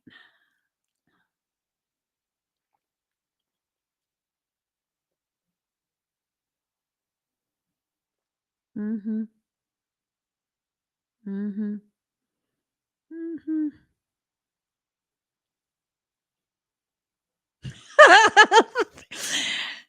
Michael goes, "Are you really sneering?"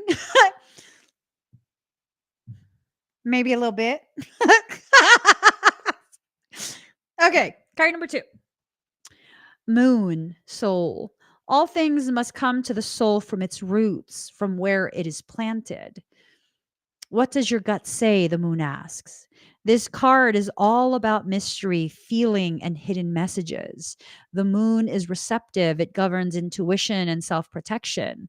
Its placement by sign and house indicate those areas to which we are the most emotional or sensitive. The moon represents what is felt instinctively and what is at the core of our emotions. Yep. In your astrological chart, the moon is your soul. It shows the intimate side of who you are. So, for people who don't know, my moon is in Capricorn. I will fucking ram you out of the water. I'm joking. I'm not going to fucking ram anyone out of the water. Just don't irritate me. you know, it's Capricorn shit. um, okay. The moon represents security, the home we grew up in, and the need to hide away and recoup our energies. Mhm.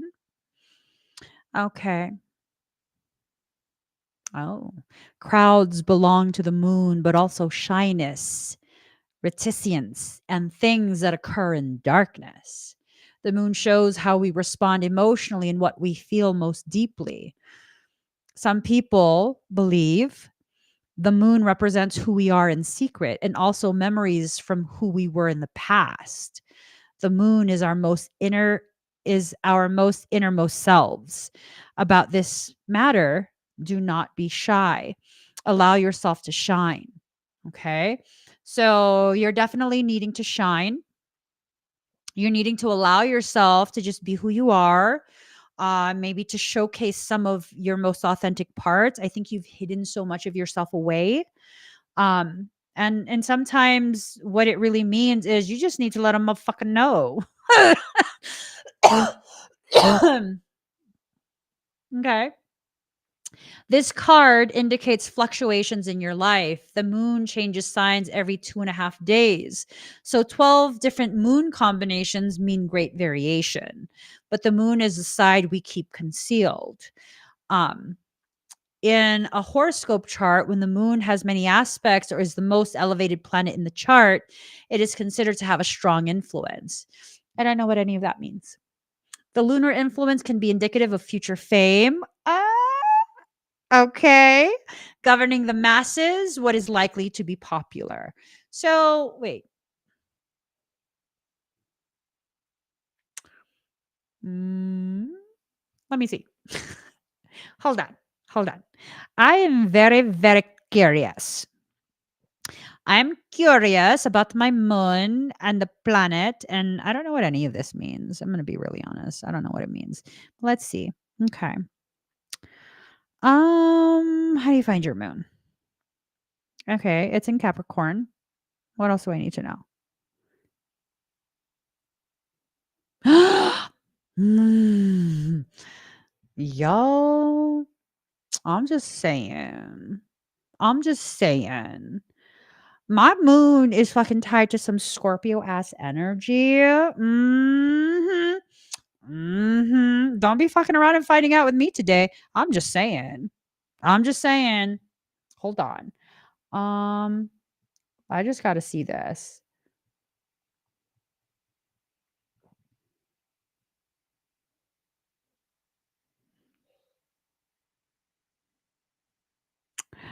Ooh.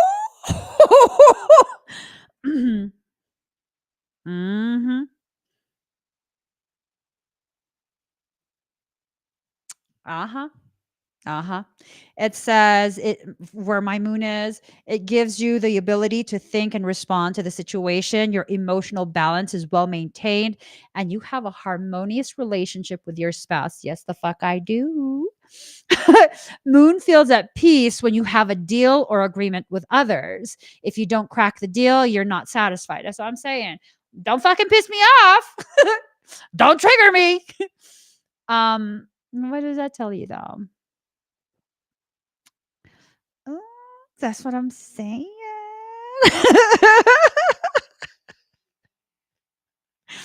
That's why. That's why. That's why my relationships have a little bit of that Scorpio edge to it. I ain't gonna say anymore. I'm not gonna say anymore. Anyways, I think people just really need to know that my moon is Capricorn and my soul planet is Mars. Fuck around and really find out. Fuck around and really find out.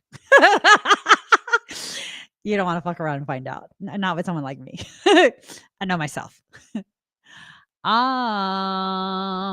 At this time, you may have trouble controlling your emotions and you may want to do things that are safe. I get it, but that's not going to get you anywhere. Okay. I'm not saying do things that are um outlandish because I mean that's kind of nonsensical too. But pushing the boundaries just a little bit or a little bit. You got to push the boundaries to experience a stretching and expansion. You are very sensitive and you must gauge any feelings before entering a room or being with people you don't know. You like working alone, but you're also dependent on how others are responding to you now. The arts and helping professions suit you. You would do well working with persons with mental or emotional problems. I don't know why that's funny. Oh my God. I don't know why that's funny. I'm sorry, guys. You would do well working with persons with mental or emotional problems or anyone who needs counseling. You need to work with me. You like you need to counsel me is what it's saying. It's also a good time to rely upon your imagination and to pay attention to your dreams. When this card turns up in a reading, all is not as it seems because something is being obscured. Either you're hiding a component, a very important component from yourself, or someone is flat out misleading you. I don't like that shit. I don't like that shit. People who do that type of shit, they deserve to have a paper cut. Nothing lethal, just very uncomfortable. I'm just saying. You may feel you've lost your direction or that you don't have all of the information to go forward. There's much you are sensing, but you may be hesitant to act. It may look as if it is difficult to cut through the fog to get to the real truth of any situation. You got to be careful about this type of avoidance. Okay. It's not going to serve you. If you feel like you have to avoid someone, just cut them all the way the fuck out. I'm so serious. I know it's harsh. It's harsh and it feels like it's extreme, but you're getting to the core of it. Like just cut it all the way the fuck out. Anyone that I feel like I have to avoid, um, they're just out. They're just out. They're just out. That's it. I don't have many people that I feel like I have to avoid. Because really, if I have to avoid you, I mean, I don't have the energy or the patience. I don't have the energy or the patience, right?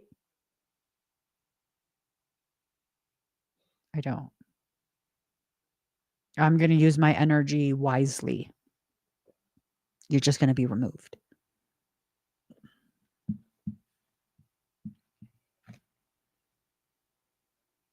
You know, when you've clearly communicated something and the individual continues to refuse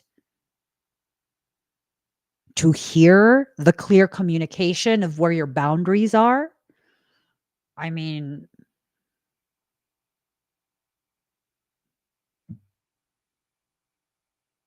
and you seem a little slow, so I'll just be very blunt. I'm talking to you, Justin Littleton. I'm not joking. I'm talking to you specifically.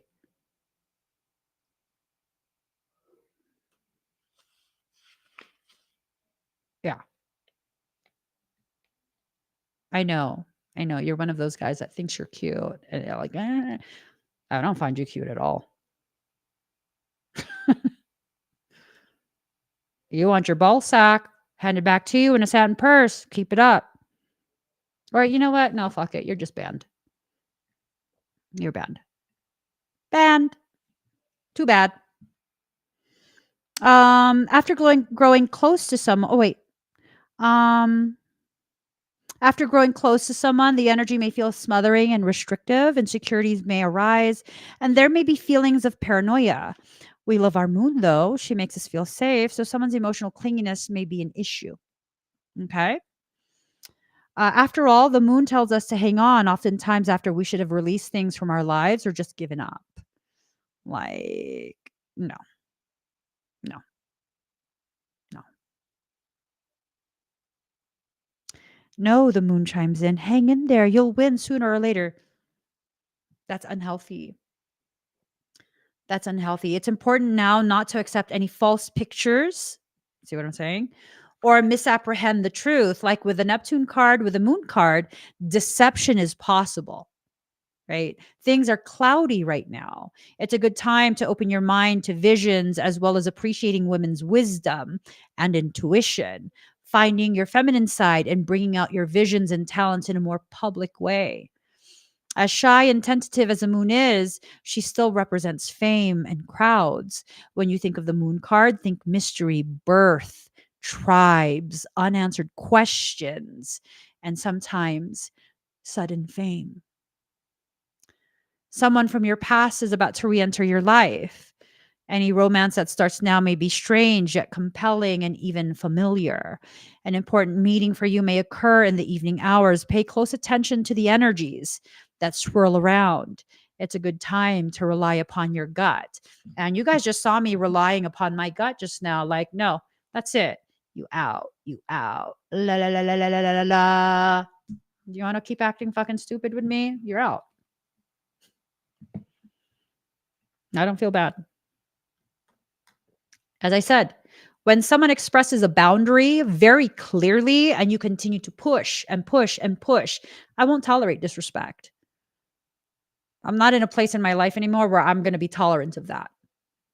I communicated very clearly. Too bad. You can't be part of the party. You're just going to watch from the outside. As Chris Brown once said, how are you going to get hate from the outside of the club? You can't even get in. Boom, boom, boom. Yellow model chick, yellow bottle sipping, yellow Lamborghini, yellow top missing. What? Your shit look like a toupee. Okay, for those who chose hashtag number 1, here you go. Pluto transformation. It's going to be a lot of I never noticed until now. Is that Jesus' face? Is that fake Mayo Jesus in the card? We got to be careful about that, okay? We don't want the fake stuff. We only want authentic. I don't know. I've never noticed that before. Okay. Here goes. For those who chose card number 1, hashtag 1, it's card 11. Pluto transformation. People living deeply have no fear of death. Remember what this card was showing. Hold on. All the way back there. Remember this card from earlier? Grief, accepting loss. People living deeply have no fear of death. You're not afraid of the parts of you that will wither away, that will perish. Because as you go deeper into yourself, you begin to realize those weren't actually you. They were merely characters, caricatures that were created to appease a people who felt entitled to you, who felt entitled to make demands of you. Right? Pluto, the smallest and outermost planet in our solar system, probably carries the most weight. It is a planet of extremes. Birth, sex, and death are Pluto's themes. You know, even if you're the farthest you are from your center, it doesn't make you a lightweight. There is a gravity about you. There is a density about you, a weight to you. Let's see. In traditional astrology, Pluto is a higher octave of Mars, but has similarities to Saturn, which is also a force of oppression. Pluto governs renewal and rebirth. It brings to the surface things that have been hidden or are felt deep inside. These are sometimes painful to confront, or they are embarrassing or taboo. This dwarf planet tends to inspire unwelcome surprises. Pluto can be like a tower collapsing in your life, a life from which you must rebuild from debris and also inspiration. But see, look at this card. Build up, Sejal. Whatever's collapsing is being allowed to be deconstructed simply so that you could have all the components that are necessary for you to build a foundation for a life that is worthy of you and your purpose. Embrace the process. Embrace it. Observe from a space of neutrality the things that are being deconstructed. Many things you have relied upon for always being there may suddenly disappear or leave. More than anything else, Pluto represents endings and beginnings. It's not a card of physical death per se, since in our lifetimes we experienced many deaths and new starts. Again, bringing to the forefront this particular message that all of these characters that you're playing, it's going to feel like they're dying away. Are they dying? For some, maybe. For most, I think it's more a case of those are fragments of yourself that are being reintegrated into the whole. You're being invited to exist as a whole being. That is where you really tap into your power. This is simply a time when the decks are being wiped clean for new action. Most of the time, you begin to feel ill at ease with a feeling of something not right, and things go down strangely with an eerie silence like the Titanic. If you are in a relationship that's been difficult, it will either end or it will deepen and become more fulfilling. Any romance that starts at this time should prove to be intense. It's very important not to try and control things. Instead, surrender to the ups and downs for a while, although some of these changes may be painful ones. So it's talking about the rhythm, the pulse of your life. Remember, the pulse of your power is strong. You're going to get through this. You're going to be okay. Okay? It's important not to try and control things. Instead, surrender to the ups and downs for a while, although some of these changes may be painful ones. That said, this is a time of intense sexuality. It may come in various forms. In terms of a job or career, it may be time to get another, really shedding that old skin. Sometimes it's hard for you to allow yourself to step into a space of true, complete authenticity without exiting the environment that keeps you chained to the character that you've played for however long you've been there. Right? That's a very common thing, unfortunately. When the Pluto card presents itself in a reading, you have recently been infatuated with a hidden subject, certain mysteries, or the taboo. This could be a time when you are able to sense and feel spirits around you.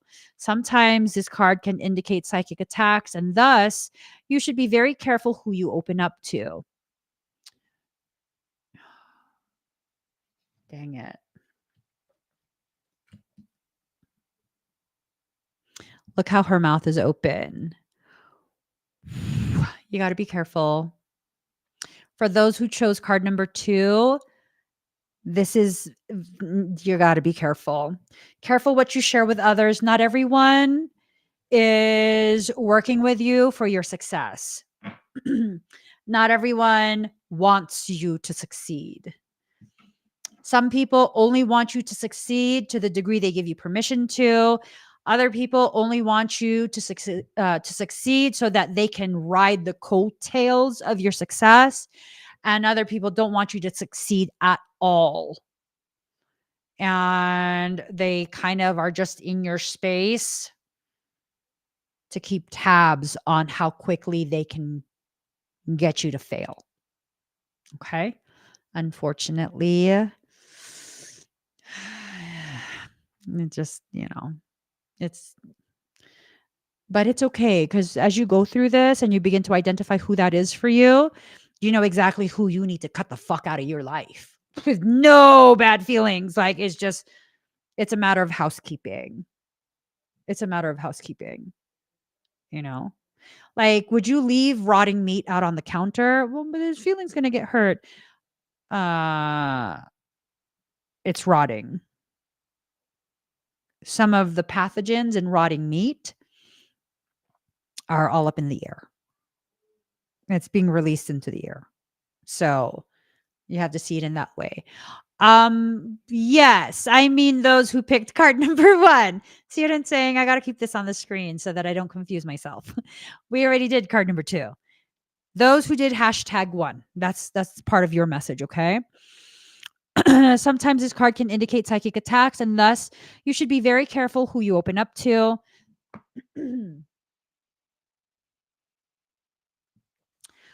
I'm doing it right now. Okay, guys, especially those who chose #1. I am loading into my storefront for my academy. Give me 1 second. This is a workshop that I have taught before. It's a very powerful workshop. Let me just I will load the date tonight. And let me load the inventory. There you go. And I'm going to put it up on the screen. No, I refuse to allow people to fuck with you without me teaching you how to defend yourself, how to be aware of your energy. No, I'm sick and tired of these fucking people. Sick and tired of their shit.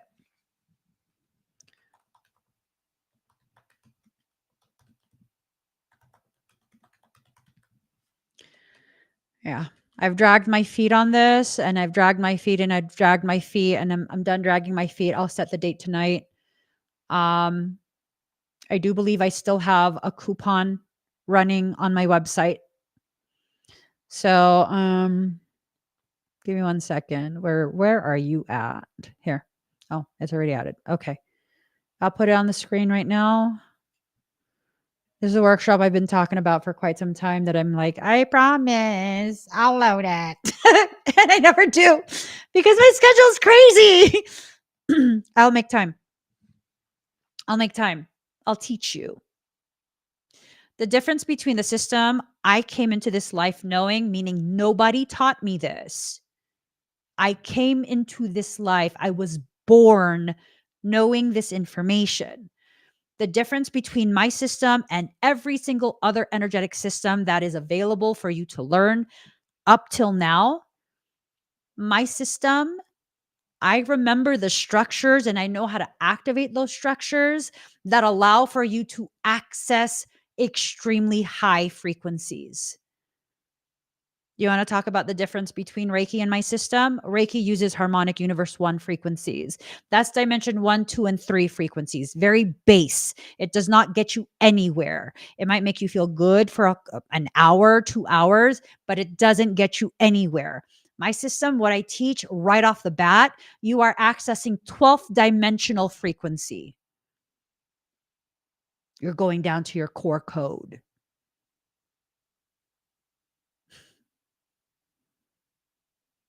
Yep. This is what I'm teaching. Yep. I even have a certification program. I am teaching people how to change lives. How to change lives. Start with your life. Let yourself reclaim your power. Psychic attacks, I'll teach you how to defend yourself. Fuck that. People should not be doing shit to you. Ooh, let me tell you, I'm motherfucker. Calm down. Calm down. It's a reading. I'm over here like, nope. People should not be doing that kind of stuff to you. It is not okay. It is not okay. And some people need to learn. You have the ability to defend yourself. Some people need to learn that. Some people need to learn that. I had someone at one point, they're like threatening to like, oh, they're gonna this and they're gonna that and they're powerful, right? And then I'm like, you know what? Shut the fuck up. Your third eye is mine. Just like a you want it back? Fight me, motherfucker. And then next thing you know, their emails are like, oh, Anna, you gotta help me. I've had a headache for days. Yeah? Good. Fix your fucking headache. Leave me alone. I ain't giving you back your third eye. No. Take it. Take it from me. You so powerful? Take it from me. Mm-hmm. You want to talk about you gonna kill all kind of no. Fuck you and your third eye. Mine now. I put it in a little purse with satin lining. I could be joking. Who knows? I could be joking. I'm just saying. People got to learn at some point. People got to learn at some point. And maybe part of who needs to learn is you about how to harness and responsibly use your power, right? Now, I'm not teaching you how to snatch someone's third eye. Motherfucker was excessive. That motherfucker was excessive, and I'd had enough. But I will teach you how to maintain your field, how to grow in your trust with yourself, how to feel how powerful you actually are. If any of you who have been to my workshop would like to share how it felt to realize I wasn't running frequency, I wasn't doing energy work on you. That moment where you realize this really powerful energy I'm feeling through my whole body, holy shit, it's my own energy. Mhm. Yeah. Oh my God. These workshops, they mean so much to me because I can feel that moment when you realize, like, oh shit, that was my energy. Like, yep, that was all you. It makes me happy. It legit, like, I'm about to cry. It makes me so fucking just, yeah. I tell you guys quite often, you have no idea how powerful you are. Like, you don't get it. I'm not trying to be inspirational. Like, I'm being blunt. You have no idea how powerful you are. It's like you haven't let yourself feel it yet. That's the only reason why you let people get away with the shit they do to you. That's the only reason. That's the only reason. These are people who know that you haven't tapped into this awareness of the gravity of you. They exploit that. There are people in this world who are like that. They're also good people. There are people like me who want you to be empowered. But there's also the other kind of people who don't want you to be empowered, who want to further separate you from your awareness of how powerful you are over yourself. This is not, I don't teach you how to dominate other people. That's nope, hell no. And anyone who's taken any of my courses know, once I activate specific energetic pathways, you do fucked off shit. Even if I don't know, all of that's going to shut down. No, no, no. You will never be allowed to use my system to harm other people. Nope, that's built in. That's naturally built in. And that's a fail safe. Okay. Don't be scared.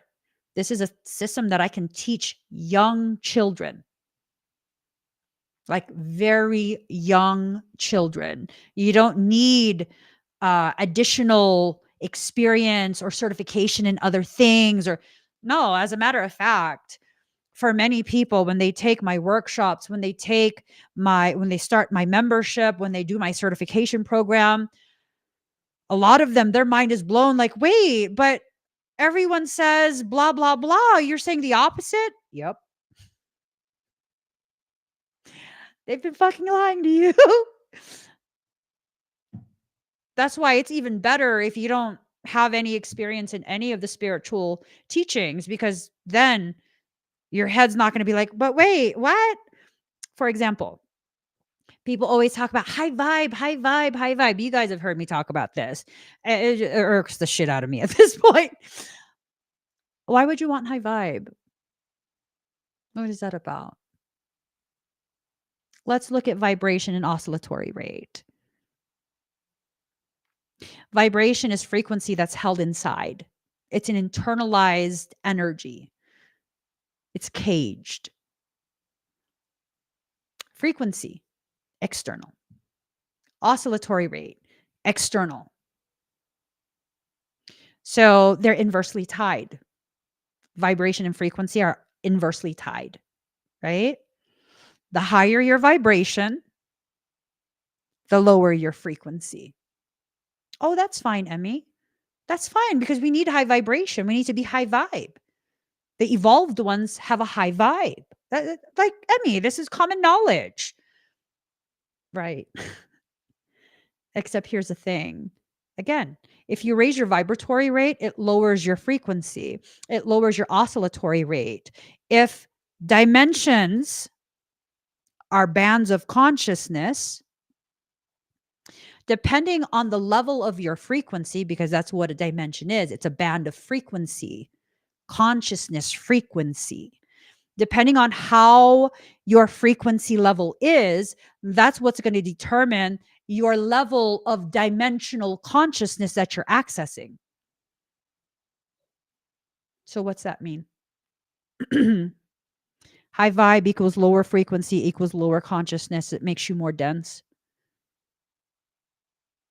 It makes you more magnetic. You pull in, you draw to you the very things you're most afraid of. However, if you have a higher oscillatory rate in comparison to your vibratory rate, you're more externalized, you have a higher frequency. It affects your electron spin. It causes you to expand rather than contract. You become much more electric. What's that mean? You can reach higher levels of dimensional consciousness. And some people will tell you only have 7 chakras. I mean that's common sense. 7 chakras. Yeah, 7 primary chakras. You have 15 dimensions in your auric field. Chakras are placeholders for dimensional consciousness. They're constrictors, restrictors. So if you have 15 dimensions in your auric field, that means you have 15 chakras. 8 of them are morphogenetic. They extend beyond your human field. Most people don't know that. Most people don't know that. The information you've been receiving is very skewed to keep you under the control of another human. I'm not interested in controlling you. I'm not even interested in controlling my children. I'm interested in mutual respect, in upholding each other's sovereignty and dignity. Yeah. I'll teach you. I'll teach you to become so fucking powerful in your life, you will be unstoppable in whatever you set your mind to. Because at the core of it, the base of what I teach is that how to become so powerful in your life that you are unstoppable, unfuckwithable, and now fully fueled to fulfill your divine purpose. Well, why would you do this, Emmy? Because I don't want to be the only fucking one doing the work that needs to be done to change this world. I'm not interested in being a messiah or savior. I'm interested in helping. I'm interested in facilitating, but I don't want to be the only one. I want all of us situated to the degree that we can do our part because we do this together. That's what I'm interested in. I think for those who chose was it card number 1? I don't know. Let me go back and look because your girl, I'm telling you. Yes, card number 1. Yes. For those who chose #1, I think your soul is really pushing for you to step into your proper place. It just feels very strong to me.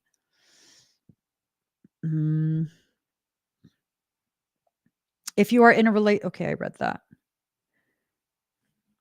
When the Pluto card presents itself in a reading, you have recently been infatuated with a hidden subject, certain mysteries, or the taboo. This could be a time when you are able to sense and feel spirits around you. Sometimes this card can indicate psychic attacks, and thus you should be very careful who you open up to. Even if I teach you how to maintain your space, you have to use discernment. Okay. Be cautious if you are involved in anything paranormal or occult in nature. I feel like those who chose this card, you probably have an elevated purpose. And you need to know something I don't really like talking about on my channel at this point.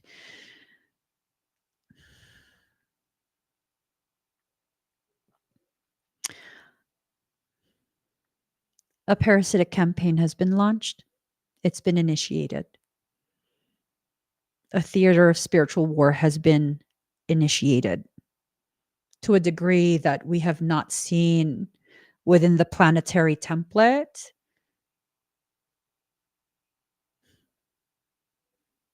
since before the Sphinx was built.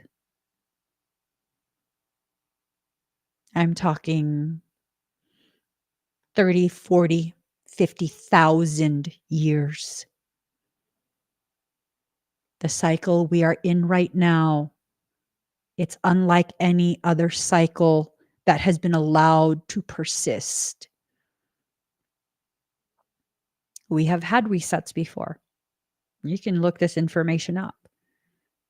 We have had multiple resets before where we lost the information and had to rebuild. That was due to the phase locking that occurred. That is why chakras exist. They are the remnants of our slavery. No one's going to tell you that because they don't know. We were designed to run without chakras. And now it's at a point where we've experienced so much molecular compaction. The chakras protect you because running without the chakras. You ever heard of the condition fibromyalgia? You have fibromyalgia, chronic fatigue syndrome, IBS, Crohn's. What else? You suffer from severe migraines, sciatica.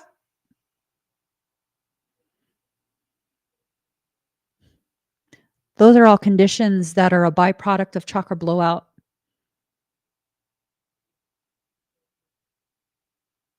Your chakras are injured. I can easily correct that. Do you know how many people have come to me with fibromyalgia? And I'm like, no, you're experiencing severe chakra injury. It's permeating into the density of your flesh. And we work together. You have to make the necessary changes in your mindset and your perception, of course, or the work doesn't stick. We work together. Symptoms are gone. Am I claiming I healed them? No, I'm claiming I corrected the energetic circumstance that I detected. That is what I'm claiming. And it just so happens when you correct the energetic circumstance, oftentimes the physiological manifestation of symptomatic presentation of that energetic imbalance, energetic injury, self-resolves. It self-resolves. I won't claim to be a healer like that. It self-resolves. Hi, Lexi. Yeah.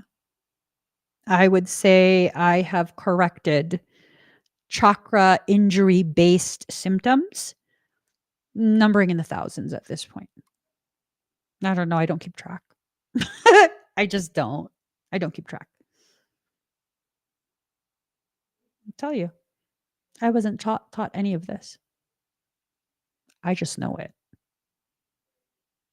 I know it. And I'm finally in a space where I'm not going to fight acknowledging it publicly. I won't fight it. Not anymore. I'm not going to keep myself hidden anymore. And I think part of the message for you guys is maybe you need to not keep yourself hidden anymore because the effort you put into hiding yourself, even from you, it's been so catastrophic to your mental, emotional, physiological health. It's been so catastrophic. You deserve to be healthy again. And as you are being positioned by your soul and your life to return back to a space of true health, there will be things that will not give you permission. And not only will they not give you permission, not be supportive, they will go out of their way to sabotage your efforts. You know what I say about that? Fuck them. They ain't got power over you like that. Are you kidding me? No. Let me teach you how to tap into your power and then use that knowing to continue your healing. Use that knowing. Help yourself. Empower yourself. Let yourself become the greatest expression of your most authentic parts. You deserve that. And we deserve to see that. We deserve to benefit from your authenticity. All of us. This applies to all of us. All of us. Okay. When this card presents itself in a reading, you may have recently been okay. Be cautious if you're involved in anything paranormal or occult in nature. You are not particularly vulnerable. In fact, your strength is growing. See what I'm saying?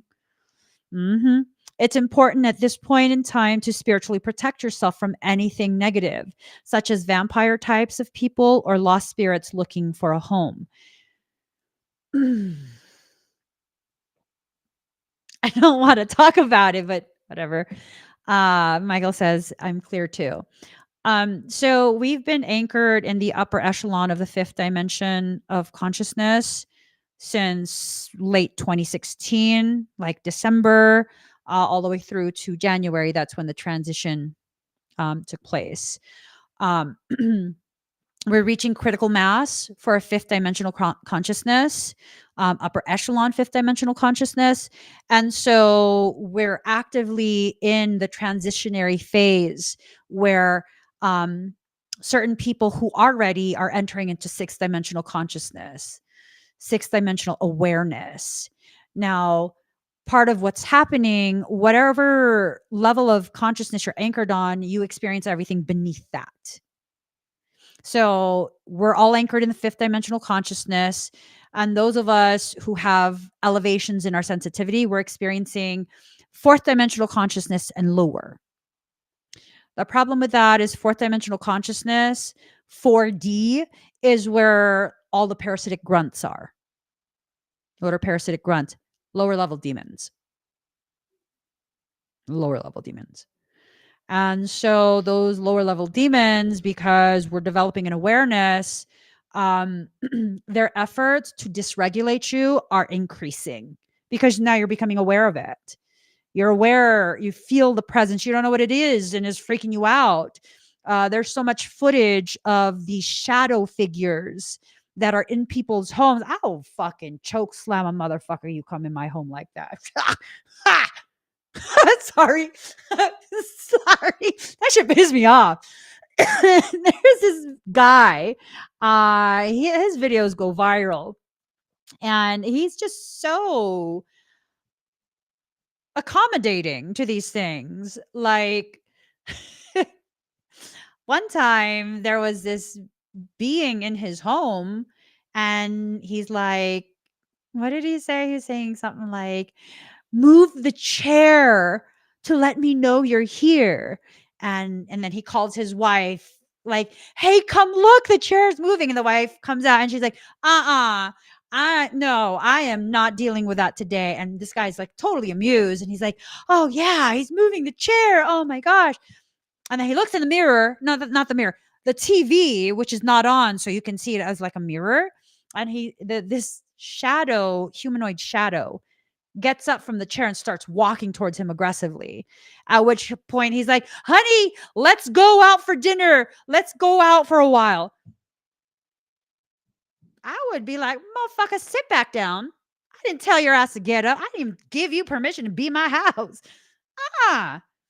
That's why we're in the 5D of consciousness.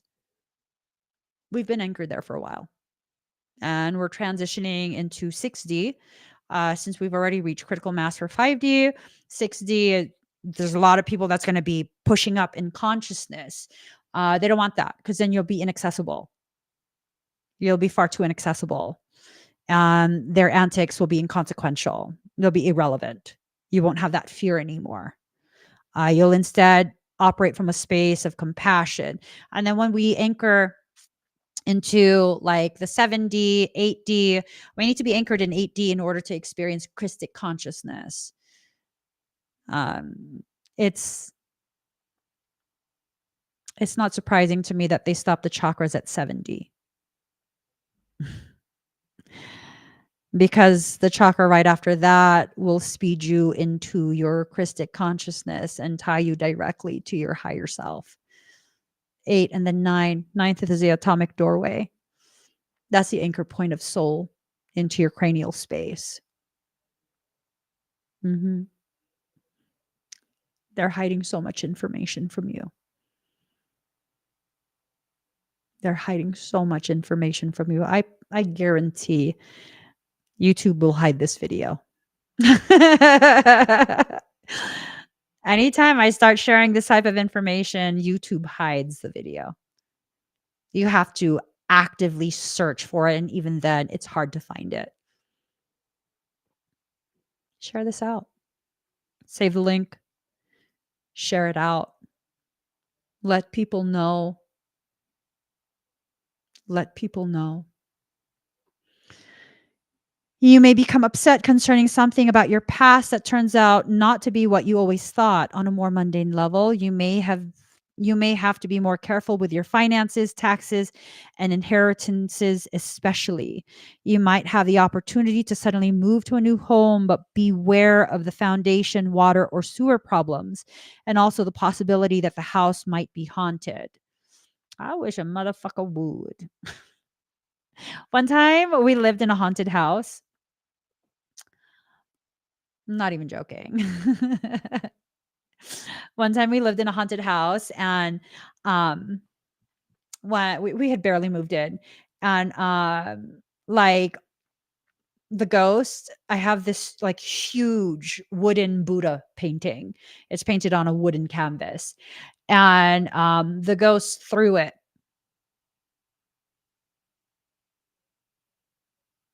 Don't fucking touch my shit. Not only did it throw my most favorite Buddha painting and it cracked it on the side, when that Buddha painting was thrown, it knocked over and severed several leaves from my monstera, which at the time was like my most favoriteest plant. I was like, bitch, I just got that. I was so fucking mad. You know what I did? And most people would be scared, like, oh my God, the house is haunted. I was like, okay, bitch. I stomped to my fucking office. Whew. Stomped to my office. I'm like, okay, you gonna fuck around and find out. You gonna find out tonight. And I went and I got my little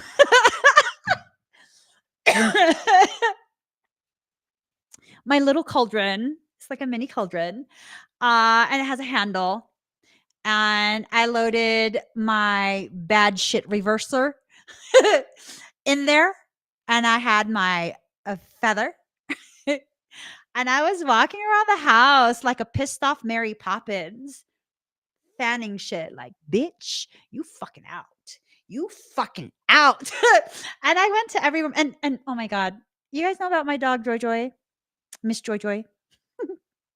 You know, she's like 8 pounds, right? And she's just Joy Joy size piece.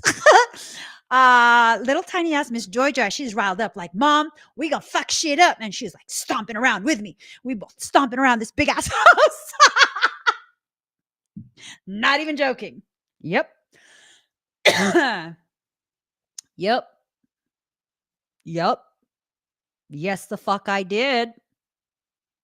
And you best believe the entire time we lived at that house, that ghost was scared fucking shitless of me. That's right. Know your fucking place. Stay in the backyard. Except when I'm in the backyard. Then go to the side yard. Yep. Yep.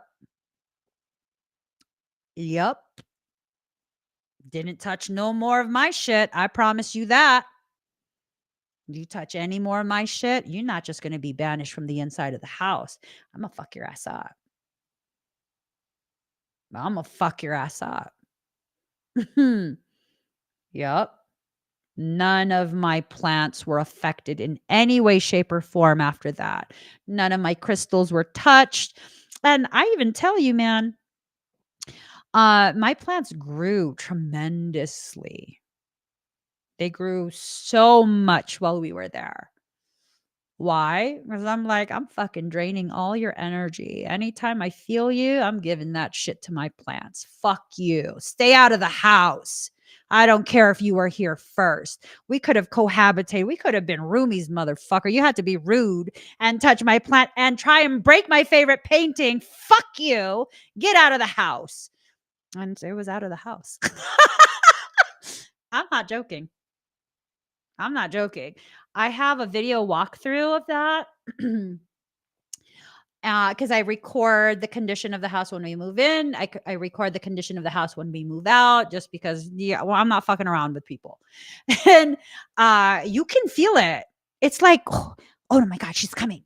And it will leave that space until I'm done recording there. And then it will try and avoid me again. Like, no, absolutely not. You're not playing in my house. Absolutely not.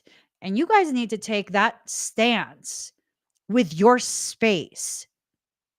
You need to know you are in control of your space. You don't just let things slide like that. You don't. No.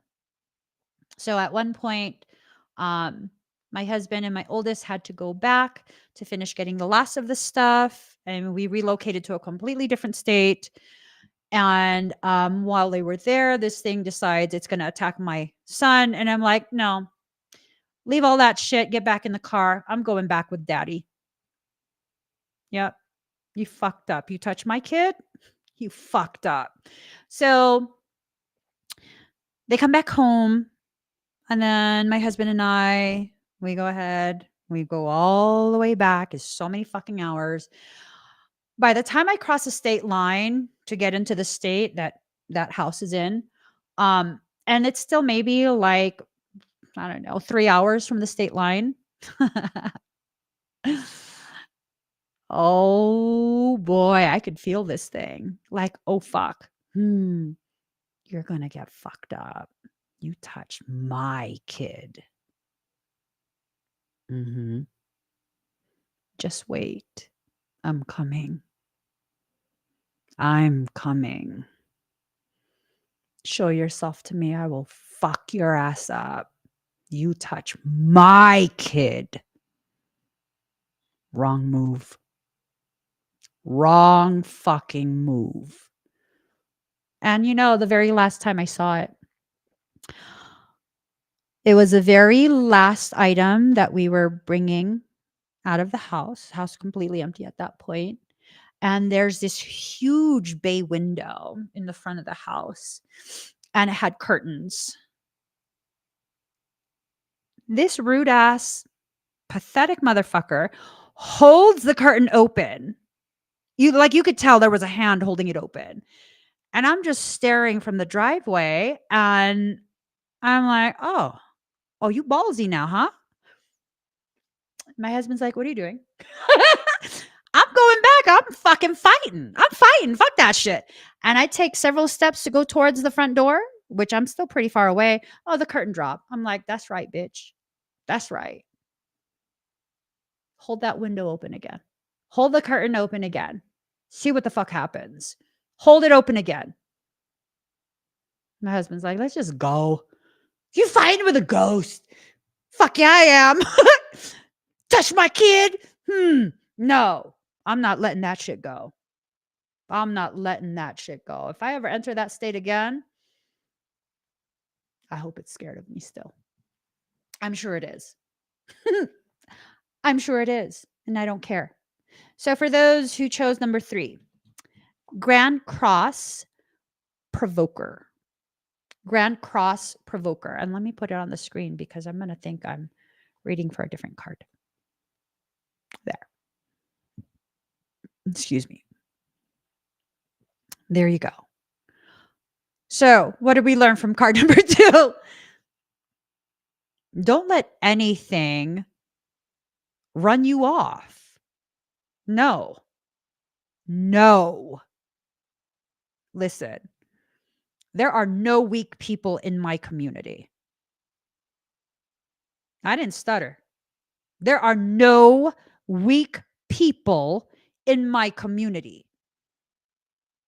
And I'm not going to let you sit there and continue to lie to yourself that you are weak. Absolutely not. Absolutely not. You are not weak. You just got too accustomed listening to people who don't know shit about you. Trust me, I've had people try and convince me. They try to put so much effort to try and convince me that I'm weak. No, I don't fucking think so. I'm just nice and a little too patient for the different types of circumstance that require me to negate that shit. Not anymore. Not anymore. So, card number 3, Grand Cross Provoker. Life is either a daring adventure or nothing at all. The Grand Cross is an area of tension in a chart, thus becoming a great catalyst for movement and change. All of the cards are pointing towards one thing: change, improvement, empowerment. That's what it's pointing to, all of the cards.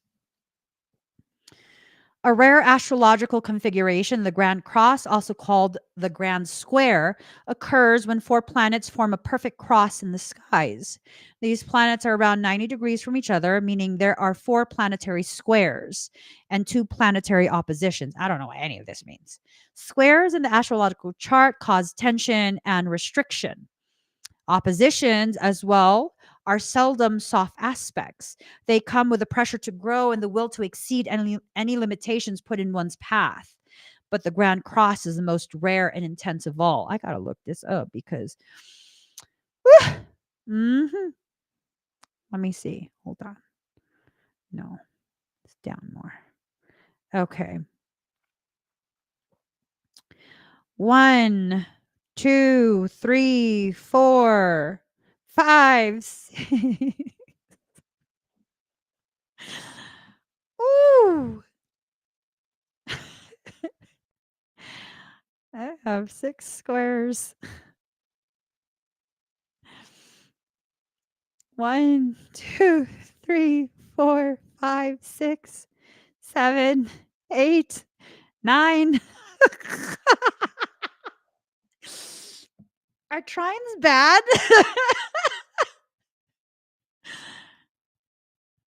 um,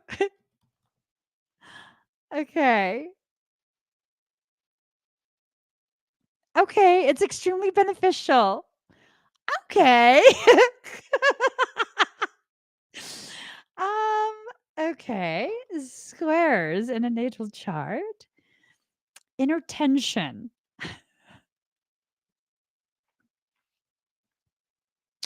Is that why I be aggressive sometimes? I don't know. I don't know what any of this means. Okay, I have a lot of squares pertaining to Pluto. That's okay.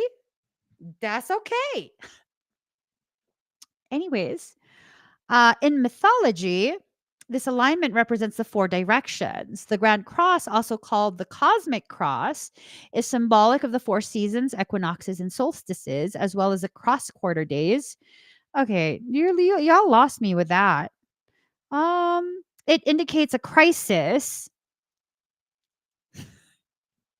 Yet through this calamity will be the painful process of growth, then renewal, and eventually a great foundation for happiness and success, which is what we were talking about at the beginning part of this reading. That's what we were talking about. Strangely, it's almost as if the planetary energies are in competition with each other.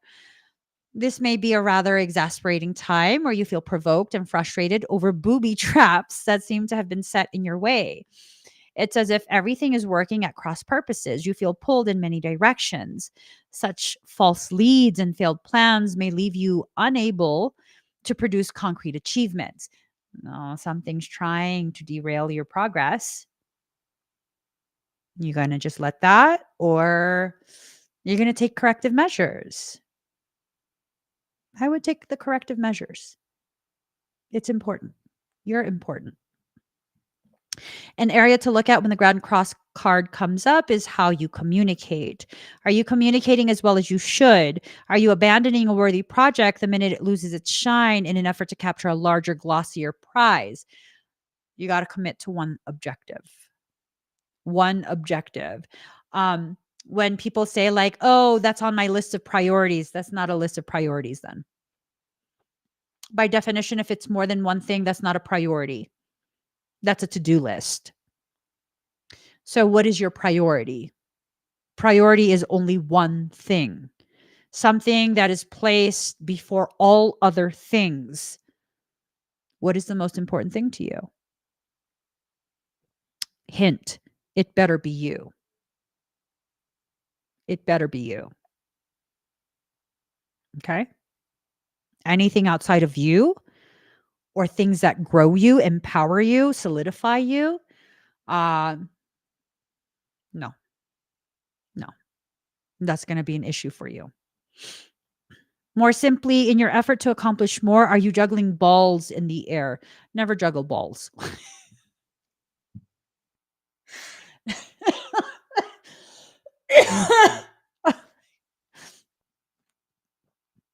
Just don't. Don't juggle balls, especially other people's. um, do you notice as you juggle, if you are stuck in the same spot, that not much has been achieved? Like when you were juggling other people's balls, that's a distraction. That's a distraction. Leave people's gonads alone. When this card presents itself in a reading, it suggests that you are it suggests there are multiple talents you're able to access, as well as numerous paths you can take. Focus and organization are key. Until this matter phases out, expect resistance, since opposition is the main energy field of the Grand Cross. So you're going to experience quite a bit of resistance to your efforts. You need to see it as you adding more plates to the bar while you're working out at the gym. Okay. More resistance means more payload, more opportunity, more potentiality for hypertrophy. Once on track, the momentum towards the attainment of what you desire will be impossible to stop. It mainly has to do with the shifting of energy and switching into gear. Okay. You have to switch into gear. Pop the clutch. Some people don't know how to use the clutch. You got to pop the clutch, push it in, and then you can change the gears. Okay. If you're just going to start ramming it in there, you're going to break the transmission. In regards to relationships or love, so what I'm saying is you can't just force this to happen. You have to take the appropriate action to load the potentiality into your manifestation template. In regards to relationships or love, they will have a fated quality. I just bit my tongue. You will not want to let go of a person no matter how hard it gets. There will be a sacrifice and compromise with this relationship, and it will be one where you may want to bump your head against the many walls that seem to fly up out of nowhere. That sounds like twin stuff. You're being challenged. And if you do not weather it out and see what the future brings, you will likely always regret letting this relationship go. Okay, I'll stop. Michael goes, knock it off. I was going to say, okay, I'll stop. I was joking. I was just being antagonistic. He goes, why? Because I can. That's the only reason why. If this question is about business or career, know that it will happen, but it will be hard. But it will happen. And that's all you need to focus on. It will happen. You have to be willing to walk the miles. Diligence will be required. What is positive about the Grand Cross card is you're becoming more realistic and focused. That's important. You won't be attracted to so much glitz and glitter, but looking more towards stability and long lasting success. That is important. A good thing to remember is that it's best not to fight the hard lessons at this time. In fact, this is a period where you need to take stock of all that has brought you to this place. It's time to draw upon your own strength. In doing so, you will move from uncertainty into a place of peace and contentment. That means no matter what happens, so long as you continue to push forward, it's going to happen. It's happening for you. You can't stop it. It's happening. It is happening. You're not going to stop it. That's a good thing. You deserve this. This is what you deserve. This is what you work so hard for. This is what will bring you happiness, a sense of fulfillment, accomplishment. This is what will take you to the next part of your life. Let it happen. Let it happen. It's a good time to allow the changes to heal you, even if you don't intend to heal. Something very powerful happens when you allow yourself to go through the process that your life is inviting you to experience. And as you go through it, parts of you just start to heal. It just starts to heal. And then you begin to recognize yourself again. It's not uncommon for you to lose sight of what you're doing, to forget who you are, to not know who you are whenever you look in the mirror. That's part of the process. It's not you failing. That's part of the process. Until you don't recognize yourself, pretty much all of us are not inspired to find ourselves again. Tell me that's not a powerful thing to recognize. That the very act of questioning, the very act of losing yourself is the very thing that will reintroduce you to who you actually are. You need to. You deserve it. You deserve it. You deserve the peace. You deserve this. Let it happen. I think for all of us,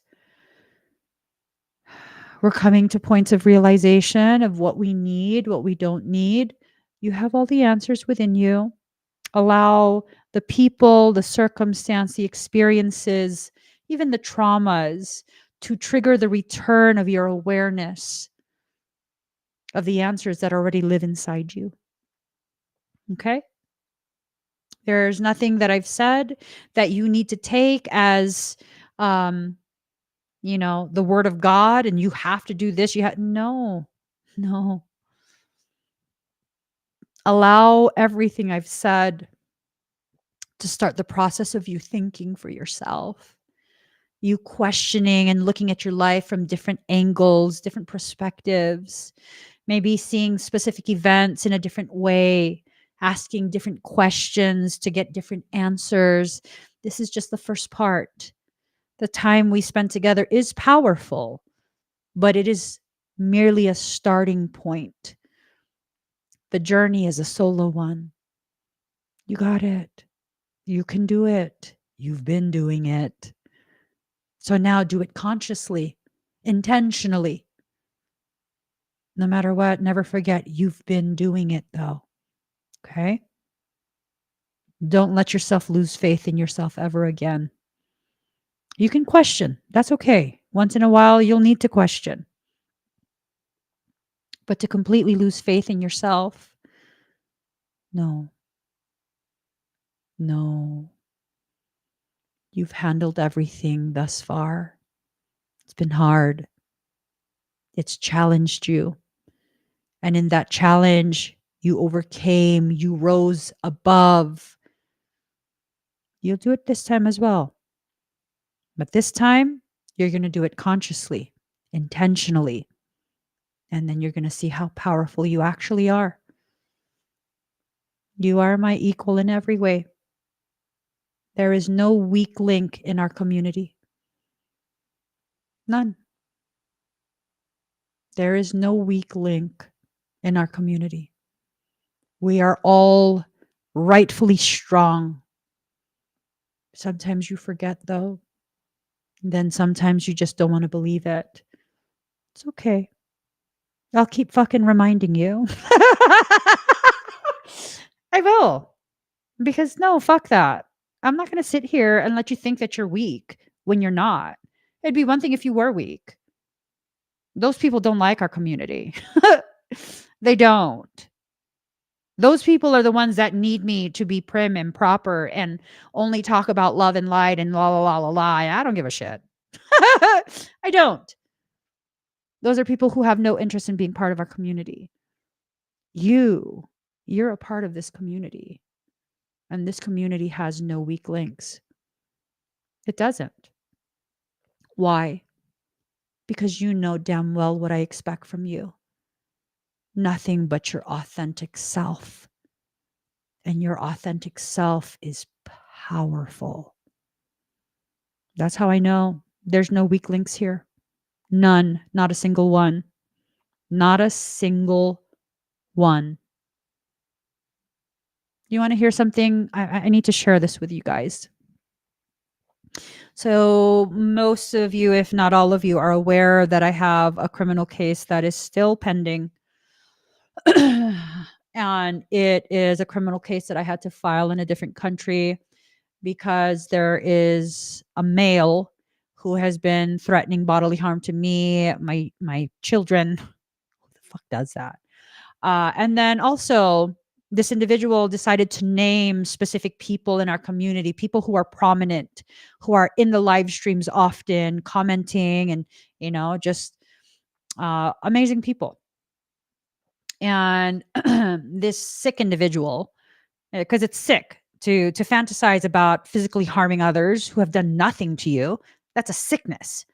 So this sick individual was doing that, knowing that I would be like, okay, now I got to tell this person because fuck, you need to know. If your life is being threatened, you need to know. I'm going to tell you privately. And I remember there was one specific email where this individual was talking about they are seeking out the weakest link in the community. You dumb fuck. There's no weak link. There's no weak link. None. Not a single person who was personally threatened left or shut themselves up. They're still very present. Damn right, baby boo. Damn right. You know your strength. You know you can handle life. You know it. You know it. Our community has no weak link. None. It never had. And it never will. Believe that about yourself already. Because your girl, sometimes I get tired of saying the same thing. I do. But sometimes you need a reminder, just like sometimes I need a reminder. You guys remind me. That's why our community is so powerful. It's full of genuine love, concern, compassion, support. It's genuine. You are a part of this community and you are strong. Feel your power. It runs through your veins. Feel the pulse. You guys feel pulsating? You feel that?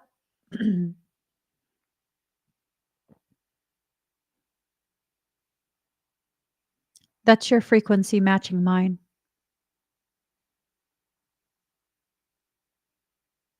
You feel it?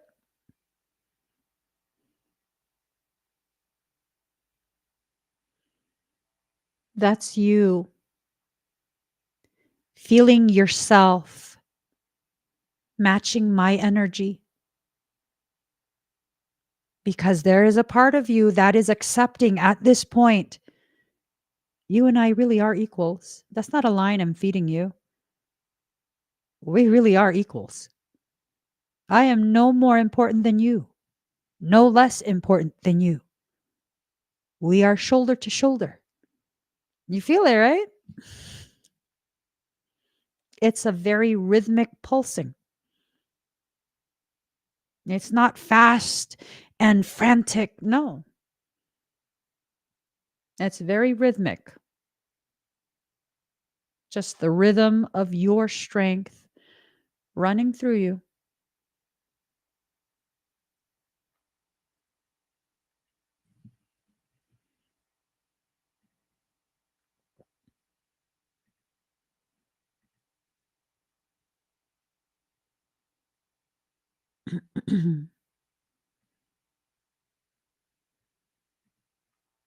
So I got to get going. um, I'm going to be live on the 1221 portal. I was going to go do expedites tonight, but no, it's more effective, more potent to do it on the portal date. And with that coming up soon, I figured for those who wanted expedites, who were going to get expedites today, what's a couple more days, and then you could maybe get an even more advanced expedite. Just like I had for the 1212 portal, on the 1221 portal, I'm going to have expedites that are for physical conditions that will help to address the energetic causation for physical conditions. So that's something that I think I'll begin offering during portal dates, during fire ceremonies, just to give people the opportunity to have that stuff. Okay. So I'll have that listing soon. And then just a quick reminder, um, the morphogenetic fundamentals workshop. This is where I teach you the basics of my energetic system. You, by the time you are done with this 1 day workshop, I think it's like 4 hours long. By the time you're done, you will know how strong you are. That is a fact. That is an absolute fact. I have not had a single participant who did not feel their personal power by the time that workshop was done. You'll learn how to shield. You'll learn how to increase your frequency.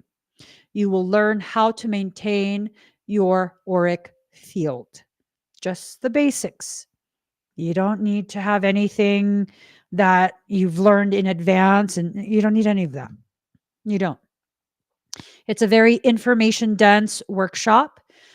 And I'm telling you right now, if you've never experienced your energy, if you don't think you have any gifts, you need to go to that workshop. You do. You need to experience yourself for the first time in your life. You need to experience that. Okay. So it's a live workshop. We do it via like a live stream type of format. And then also you get a manual. So everything's written out for you, organized beautifully, because that's my stizzles. I love writing manuals. I'm serious. I love it. And then also there'll be time at the end of the workshop for you to ask all these questions. Um, and then, of course, there's always an enhanced option available as well, where we go and do quite a few different activate. I will activate certain things for you. And that will be contingent. What I activate will be contingent on what is the most appropriate for the energies of the time and the energies of events that are impending, that are upcoming. So I take all of that into consideration. Typically, for the enhanced workshop option, I find that I do, I want to say about 5 different activations for the individual. So if you take that into consideration, I mean, shoot, that is very economical. And these are strong activations that I do to prepare you to really defend yourself and your space and really just amplify your access to your abilities. I'm huge on that. Anyone who's taken my workshops knows, like, we're not glossing over things. We going into the nitty gritty, and you're going to leave that workshop knowing, because you need to know. You do. You need to know about yourself. If you don't know that stuff, then it becomes hard to grasp how you could ever possibly be so powerful. But you are. You are. Mhm. So, give this video a thumbs up. If you haven't already subscribed, please do subscribe. Turn on that notification bell. Join me when I'm live. I might be live tomorrow. I might not. Who knows? I don't know. I might sleep all day. Who knows? I don't know. But if you subscribe, theoretically, fucking YouTube is a bastard. Theoretically, you'll be given a notification when I go live. Just, check in. Check in, I'm a spaz. Check in. I might go live tomorrow. Who knows? Either way, I gotta go. I love you guys. Don't let this weird energy mess with your head any further. Like, no, no. Just, get centered in your truth. Get centered in your knowing. You're a badass motherfucker. You are. I'm not joking. You're a badass motherfucker. So start acting like it. Don't be intimidated by life. Grab that bitch by the horns, hog tie it, and then untie it and feed it something. Maybe you're hangry. I love you guys.